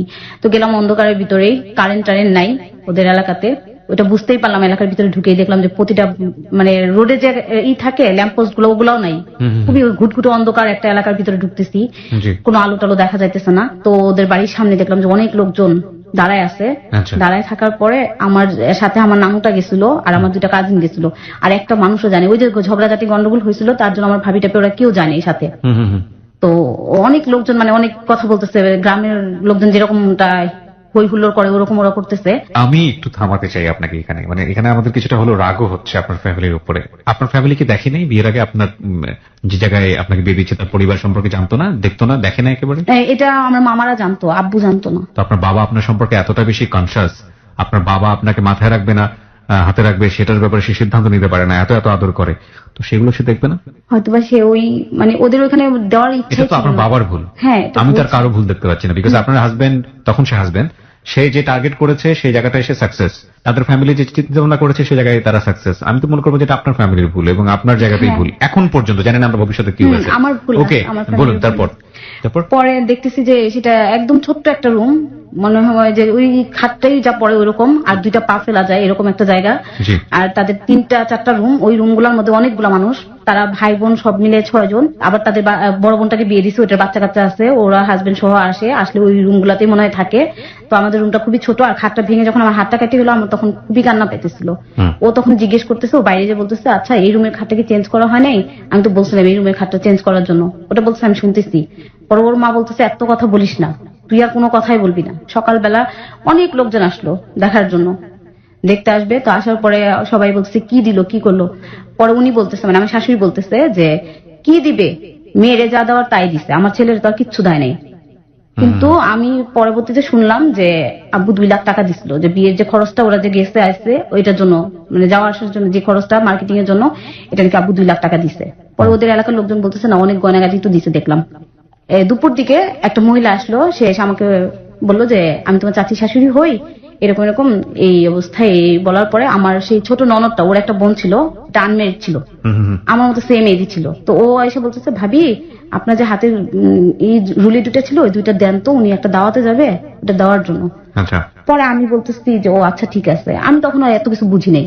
পরে চুড়িটা দিলাম, দেওয়ার পরে ওটা নিয়ে গেল। নিয়ে যাওয়ার পরে আমাদের বাড়ি থেকে ওই দিন কোনো লোক জানে, তারপরের দিন গেল। যাওয়ার পরেই ওরা যা অপমান করার দরকার, এখান থেকে আব্বু বেশি লোকজনও নিয়ে যায়নি। আমার যে ভাইয়ারা ছিল, রিলেটিভ পার্সন যারা ছিল, ফুপি ফুপু, ওরা কেউ জানে, শুধু আব্বু গেছিল আর আমার মামার বাড়ি থেকে যারা যাওয়ার দরকার ছিল ওরা গেছিল। যাওয়ার পর ওদের ওইখানে আবার কি নিয়ম ছিল যে ঘরের যেই জিনিসপত্র থেকে সে ওই এলাকায় ওইটা একটা ছিল, সমস্ত কিছু দেওয়া লাগে, সেটা হোক থালাবাটি থেকে শুরু করে যা কিছু লাগে ওইখানে ওইটা দেওয়ার নিয়ম। তো ওগুলা নাকি লাগে, তাব্বু এগুলা জানতো না। পরে এখান থেকে নাকি মামারা বলছিল যে এটা নিয়ে যাইতে হবে, না সমস্যা হবে। তো একটা ফ্যামিলি মানে একটা পরিবারের যা লাগে, টুকিটাকি যা লাগে, ওগুলা সবকিছু নিছে। ও তার মাঝে একটু বলি, আমি একটু বাদ রাখছি। তো পরদিন কি হলো, সকালবেলা যখন উঠলাম তখন আমার যে শাশুড়ি, সে বলতেছে যে এক কাজ করো, যে ওদের যে মাটির চুলা, সেটা সে কি করলো, লাঠি দিয়ে ভেঙে ফেললো। কি আপনার হাজবেন্ড? না, আমার শাশুড়ি। আচ্ছা। ভেঙে বলতেছে এটা ঠিক করো। তখন আমার নানু বলতেছে যে উনার তো আবার ওই ভাস্তিজা বউ হয়, বলতেছে বউ এটা কি বলতেছে, ও তো এগুলো ঠিক করতে পারে না, ও তো এগুলো জানেই না, এগুলো তো বলাই হয়েছে। বলে কি আপনি চুপ করে থাকেন, এগুলা করতে হবে না, এগুলো এখানে চলবে না, ঢাকা শহরের মেয়ে গ্রামে আসছে, এখন এগুলাই মানতে হবে। তার মাঝে ওর সাথে আমার কোনো কথা হচ্ছে না, আর ও আমাকে সময় দিতে পারতেছে না। ওর মা সবসময় ওকে বিজি করে রাখতেছে। ও যে ওদের যে সাংসারিক কাজ, দোকানের কাজকর্ম, ওই তখন ওরা ওইটাই করতেছে। তো ওই দিন ফার্স্ট আমার ছোট বোনটা বলতেছে যে তুমি ভাইয়ার সাথে কথা বলো না, ভাইয়া তো বললো যে ভাইয়ার সাথে তুমি কথা বলো না। পরে আমি বললাম যে কি কথা বলবো ওর সাথে। ও বলতেছে যে ভাইয়ার সাথে কথা বললো। তো আমাদের রাতের ট্রেন ছিল, আমার মনে আছে, রাতের বেলা আসতেছিলাম। তো আমার কয়েকটা দুলাভাই গেছিল, ওনারা খুব দুষ্টামি ফাজলামি করতেছিল ওর সাথে। বলতেছে কি ব্যাপার, কথা বলে না কি, এখন ওর এত দূরত্ব কেন, এরকম সেরকম। পরে ও আবার ওনাদের সাথে বলতেছে যে আপনার, ও তো কথাই বলে না আমার সাথে। আমার জিজ্ঞেস করেন তো, আমার সাথে এই 2 দিনে 2টা কথাও বলে নাই। আমাকে জিজ্ঞেস করে না আমি খাইছি না খাইছি কি আসু বিষয় এরকম ধরনের কোনো কথাই বলে নাই। পরে ওনার বললো আচ্ছা আস্তে আস্তে বলবে, এখন তো ঢাকা যাচ্ছে ঠিক আছে, এখন ঢাকা গেলে ওর নিজের বাসায় গেলে নিজের পরিবেশে গেলে তোমাদের বাড়িটা তো একটা অন্যরকম পরিবেশ ছিল হয়তো বুঝে নাই, এখন আমাদের এখানে যায়। তো যাওয়ার পরে আমরা বাসায় গেলাম, যাওয়ার পরে ফ্রেশ হয়ে যখন আমি আমার রুমটা গেছি, আমার রুমটা যে আমি দরজা নক করে দিছি, তখন আমার ভাবিরা বলতেছে যে একা ঢুকো না আর দরজা নক করো না, তোমার রুমে ও যাবে। পরে আমি বললাম কেন, আমি আমার রুমে কাউকে ঢুকতে দিব না, আমি ঘুমাবো, আমার খুব খারাপ লাগতেছে, আমি এই দুদিন ঘুমাইনি। ও মানে ফার্স্ট আমার রুমে ভাবিরা ঢুকাই দিয়ে দরজা বাইরে থেকে লাগাই দিল। দেওয়ার পরে ও আমার সাথে বসলো, বসার পরে আমার সাথে কথা বলতেছে। তারপরে যাক ওই দিনই ওর কাছাকাছি আসা, ওর সাথে কিছু কথা বলা বা কাছাকাছি আসা, ভাবিরা বুঝাইলো আমাকে, অনেক কিছু বললো, বলার পরে ওরা হাসাহাসি করে চলে গেল। তারপরে এই কাছাকাছি আসা, তারপর আমরা 3-4 দিন ঢাকাতে ছিলাম। থাকার পরে আবার যখন ওদের বাড়িতে গেলাম, যাওয়ার পরেই মানে আমার শাশুড়ির যে আসল চেহারাটা আমার সামনে বের হয়ে আসলো। সে আমি যাওয়ার সাথে সাথেই বলতেছে কি দিছে তোমার বাবা, কি কি দিল, আমার ছেলেকে কি দিল। আর তুমি বিয়ে কি দিলে? কয়দিন পরে? এটা বিয়ে মানে ওই যে আমাদের ফ্রিল্যান্সে আসলাম হয়তো মেবি 6 দিন পরে। 6 দিন পরে আমরা এসে ঢাকাতে 3 দিন থাকলাম, আর ওদের বাড়ি থেকে আমরা 2 দিন পরে ফিরানিতে আসলাম। তখন বলতেছে যে তোমার বাবা কি কি দিছে, এত বড় লোক, এত বড় বড় কথা বলে, কি দিল, কি করলো, আমার ছেলেকে কি দিছে। পরে বিয়েতে তো ওদের সবাইকে কাপড় চুপড় যা যা লাগে সবকিছু দিছে। তো ওদিন আবার জিজ্ঞেস করতেছে কি দিছে। পরে আমি বললাম যে যে কাপড় চুপড় এগুলো এগুলো দিসাম, এগুলো ঢিল মেরে ফেলে দিয়ে বলতেছে এগুলা কি, এগুলা দিয়ে কি হয়, এগুলার কোনো মূল্য আছে, এগুলার কোনো দাম আছে, এগুলা দিয়ে কোনো কিছু হয় না, সরাও, যত সব ফকির টকির এর কাছে যায়। আমার ছেলেটা পড়ছিল, ও যে কি দেখছিল, তখন ওরে না বলতেছে একটা জুতা তুলা করে বলতেছে তোরে জুতা দিয়ে পিটানোর দরকার, কি দেখে পাগল হয়েছিলি কি। আমি আমার রুমে এসে মানে অনেক কান্না করলাম যে আমার বাবাকে ফকির টকির বলতেছে, এগুলো কি বলতেছে, এরকম কেন। তাই এগুলো চেপে রাখলাম। তো রাখার পরে মানে আমারে বলতেছে রান্না বান্না করতে হবে, আজানের সময় উঠবা, মানে ফজরের আজানের সময় উঠতে হবে, এরকম বলার পরে তো আমার সেই আজানের সময় উঠে তারপর ওই যে ল্যাম্প ছিল, যে হারিকেন ছিল, ওগুলা ওদের বাড়িতে কারেন্ট ছিল না, ওইটা ধরে ধরে তারপর আমার উঠান ঝাড় দিতে হইতো অন্ধকারের ভিতরে। তখন 4টা 4:30 বাজে ওই টাইমে। উঠার পরে ওদের সব মিলে টোটাল ফ্যামিলির লোকজন ছিল, কাজের লোকটোক সহ 17-18 জন লোক ছিল। বড় বড় ভাতের পাতিলে রান্না করতে হইতো। তো ওরকম ভাবে রান্না টান্না করে আমি মানে পারতাম না, কোনো কিছুই পারতাম না। তারপরও মানে হেল্প নিয়ে করার চেষ্টা করতাম, বাট ভালোটা করতে গেলে খারাপ হয়ে যেত, হয়তো বা ভাত নষ্ট হয়ে যেত, বা তরকারিটা আমি তো কখনো এগুলো করি নেই। তো আমার বড় জাটা আমাকে বলতো, ওর যে বড় ভাইয়ের বউটা, উনাকে আমি বলতাম যে একটু হেল্প করেন, তো ও বলতো কি আচ্ছা সরো সরো, তোমার করতে হবে না। তো উনি করতো। তো আমার শাশুড়ি বলতো এই তুমি করো কেন, তোমার করতে হবে না, ওরে বলো, ওই বড় লোকের মেয়েরে বলো, ফকিরের মেয়েকে বলো, ও করবে, ও কেন পারে না। তো আমি এর মাঝে আম্মু গেছে, আম্মু যায় মানে দূর থেকেই মানে আমাকে দেখে আম্মু মানে চোখের পানি ছেড়ে, এটা কে, আম্মু চিনতেছে না যে এটা কে। আম্মু আমাকে জড়ায় ধরে বলতেছে যে আমার বাসার কাজের বুয়াও তো এটা ভালো পরিবেশে থাকে। কতদিন পরে দেখা হলো? 10 দিন পর। 10 দিন? 10 দিনের মধ্যে এই অবস্থা? হ্যাঁ। পরে আম্মু মানে দেখতেছে যে আমার চেহারা একদম কালো টালো হয়ে একদম আমার শরীরে কোনো মানে পরিবেশই নাই। ও বলতেছে আমার বাসার কাজের বুয়াটাও তো এর চেয়ে তো অনেক ভালো থাকে, এটা কি। এটা বলার সাথে সাথে আমার আম্মুর অপরাধ হয়ে গেছে। সে আমার আম্মুর বলতেছে শুনো, নিজে যেমন পাট বিবি সাচ্ছ ঢাকাতে বিয়ে হয়ে, এখানে এটা চলবে না, এগুলা কখনো বলবা না তোমার মেয়েকে এসে। ও তার মাঝে আম্মু আমার হাত দুটা খালি দেখছে। পরে আমি বলতেছি যে ও এটা আমার এক চাচি শাশুড়ি নিয়ে গেছে। পরে সে আমার ওই ননদটাকে জিজ্ঞেস করলো চুড়ি দুইটা কই। পরে ও বলতেছে ওইটা তো উনার চুরি ছিল, ওইটা শুধু নিয়ে যায় ভাবিকে পরায় নিয়ে আসছে, ওটা উনার চুরি, উনাকে দিয়ে দিছে। আমার আম্মু তো পুরো হতবাক হয়ে গেল যে অন্যের চুরি নিয়ে যায় আমার মেয়েকে পরায় বিয়ে করায় নিয়ে আসছে, এটা কেমন ধরনের কথা। ওরা যদি আগে বলতো তাহলে তো আমি আমার মেয়ের জন্য সব দিতে পারলে তো এই দুইটাও দিতাম, এটা কেন করলো। এটা নিয়ে মানে অনেক কিছু হয়ে গেল। পরে ওইখানে আমার শাশুড়ির সাথে অনেক তর্ক বিতর্ক হইলো, আম্মুকে অপমান করলো, আম্মু চলে আসলো, আমাকে আর দিল না। 15-20 দিন পরে আব্বু একটা হ্যাঙ্গিং সেট, তখন খুব দামি ছিল, আর একটা সিমের দাম ছিল 2000 টাকা। তো ওই সিমটা কিনে আব্বু ফোনটা নিয়ে গেল, নিয়ে যাওয়ার পরে অনেক বাজার টাজার করে নিয়ে গেছে, সাথে আমার মামাদেরকে নিয়ে গেছে। নিয়ে যাওয়ার পরে আব্বু মানে আমি তখন আব্বুর সামনে যাইতেছি না, কারণ আমি জানি যে আম্মু যেহেতু দেখে গেছে, আম্মু তো আব্বুর বলবেই না যে আমার এই পরিবেশ, আর আমার এই অবস্থা দেখলে আব্বু হার্ট ফিল করেই মারা যাবে। পরে আব্বু বারবার বলতেছে যে আমার মেয়েটা কোথায়। আমার শাশুড়িকে সে ভাবি ডাকে, বলতেছে ভাবি ওরা একটু ডাক দেন। বলতেছে রান্না করতেছে। আব্বু বলে রান্না করতে পারে, কে বলছে পারবে না কেন। তো এই মাঝে হঠাৎ একদিন কি নিয়ে যেন কি হয়েছে, ওর মাসের সঙ্গে কথা তর্কাতর্কির মাঝখানে ও এসে মানে তখন আমাদের বিয়ের মনে হয় 3 মাস 3.5 মাস হয়ে গেছে। ওই টাইমে ও আমাকে অনেক মারলো, মারধর করলো যে হ্যাঁ তোমার জন্য বিয়ে করে এত অশান্তি, এত কথাবার্তা। তোমার জন্য বিয়ে করে মানে? তোমার জন্য বিয়ে করে মানে আমি ঠিক বুঝলাম। হ্যাঁ তোমাকে বিয়ে করে মানে তোমার জন্য, মানে কতদিন পরে আপনার গায়ে হাত তুললো? 3.5 মাস পরে। বিয়ে 3.5 মাসের মধ্যেই হ্যাঁ এই প্রেম প্রীতি সব উবে গেল? হ্যাঁ, পরে ও আমাকে মারলো, মারার পরে ও আর বাড়িতে নাই। তো আমার মানে হঠাৎ করেই খুবই পেটে পেইন করতেছে, তো আমি বুঝতেছি না যে কেন এরকম হচ্ছে। তো হুট করেই মানে ব্লিডিং শুরু হয়ে গেছে। তো আমি আমার বড় জাটাকে ওনাকে বললাম যে ভাবি এমন এমন আমার তো এরকম প্রবলেম হচ্ছে। পরে ডাক্তারের কাছে নেওয়ার পর বলতেছে যে উনি তো প্রেগনেন্ট ছিল। আমি তো মানে বুঝতেই পাইনি, আমি ওগুলো আসলে কখনো বুঝি নেই বা ফিলি করে নেই। তখন ডাক্তার বলতেছে যে ওনার তো অ্যাব্রেশন হয়ে গেছে, এটা যেভাবেই হোক ব্লিডিং শুরু হয়েছে, হয়তো এটা কিভাবে হলো। পরে আঘাত যে করছে ওরা এটা বললো না, ডাক্তার কাছে এটা লুকায় রাখলো, বললো যে হাঁটার সময় পড়ে গেছে, পড়ে যে এরকম হয়েছে। পরে ডাক্তার বললো যে আচ্ছা আমি মেডিসিন দিচ্ছি, বাট ব্লিডিং বন্ধ হচ্ছে না। তাও ও 3-4 দিন হয়ে গেছে, আমার অবস্থা খুবই খারাপ হয়ে যাচ্ছে। আর আমি খুব কান্নাকাটি করতেছি যে আমাকে যেভাবে হোক আমাকে ঢাকা আমার আব্বু আমার কাছে দেন। পরে আম্মু গেল, যাওয়ার পরে আম্মুর সাথে সাথেই বললো যে আমার মেয়েকে আর এখানে রাখবো না। ঢাকা নিয়ে আসলো, ঢাকা নিয়ে আসার পরে ট্রিটমেন্ট করলো। 3 মাস আমার ব্লিডিং গেছে। 3 মাস ব্লিডিং হওয়ার পর ডাক্তার বলতেছিল যে ওর যদি নেক্সট টাইম বেবি আসবে ওর কিন্তু অনেক রিস্ক হয়ে যাবে, অনেক সমস্যা হয়ে যাবে। তো এটা বলার পরে আমাকে আর দিচ্ছে না। পরে ও এসে ওর বড় ভাই ওদেরকে নিয়ে এসে পরে ও নিয়ে গেল। নিয়ে যাওয়ার পরে তো ওরকম অত্যাচার হয়, সারাদিন যায়, আমার কাজ করতে করতে সময় যায়, আমার শাশুড়ি আমাকে খেতে সময় দেয় না। লেখাপড়া আর হয় নাই। ওই ঝামেলার কারণে, ওই শাশুড়ি ওই ইসের কারণে। আর আমি ওরে বলছিলাম, তো একদিন ও আমার বলছিল যে চলো কলেজে নিয়ে যাই, ভর্তি করবো।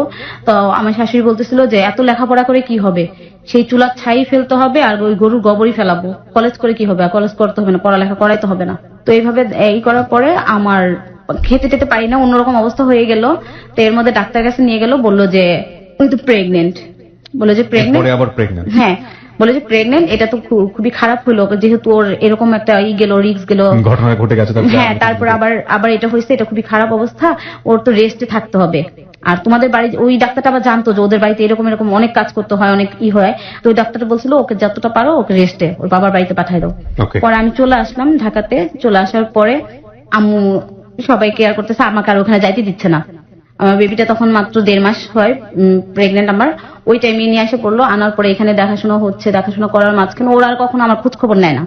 আমি যে প্রেগনেন্ট, আমার কি সমস্যা বা কোনো কিছু, এটা খোঁজ খবর কখনো নেয় না। ওর যখন মন চায় ও চলে আসে, চলে এসে আমাকে দেখে যায়, দেখে চলে যায়। দেখে যাওয়ার পরে তো আমার যখন 7 মাস প্রেগনেন্ট, তখন ওর ভাই ভাবি, তারপরে ওর যেই বোন জামাই, ওরা সবাই আসলো। আসার পরে মানে আম্মু আবার ফোন দিছিল, বলছিল যে প্রথম তো বেবি, তো ওই যে 7 মাসে নাকি ফল টল করতে হয়, ওটা শ্বশুর বাড়ি থেকে নাকি খাওয়াইতে হয়, এটা নাকি নিয়ম আছে। তো এটা বলছিল। বলার পর ওরা আসছিল, আসার সময় একটা কাপড় নিয়ে আসছিল। পরে বলতেছে এই কাপড়টা তো বুয়ারাও পরে না, এমন একটা কাপড় নিয়ে আসছে, মানে 200-250 টাকা দাম হবে এরকম একটা কাপড় নিয়ে আসছে। আমি একটু বলি, আপনাদের ফ্যামিলি এত এরকম কেন, ওদের সামনে কেন এইভাবে রিপ্রেজেন্ট করছে নিজেকে? চুরে কেন ফেলবে? যদি 5 টাকার জিনিসও আপনার হাজবেন্ড এনে দেয়, ধরেন ওই ফ্যামিলির কোটি টাকার সামর্থ্য আছে, 2 টাকার জিনিসও যদি আপনাকে এনে দেয়, সেটার মধ্যে যে সম্মান থাকবে না, সেটার মধ্যে যে ভালোবাসা থাকবে না, এই জিনিসটা কেন দেখছেন? ছুড়ে কেন ফেলে দিবে? যদি তার কাজের বুয়াকে একই কাপড়ই দেয়, সেটা নিয়ে এক ধরনের কথা হতে পারে, কিন্তু তারা আপনাকে ডিসঅনার করছে, আপনারাও তাদেরকে ডিসঅনার করছেন। এই টানাপোড়েনে কি হবে?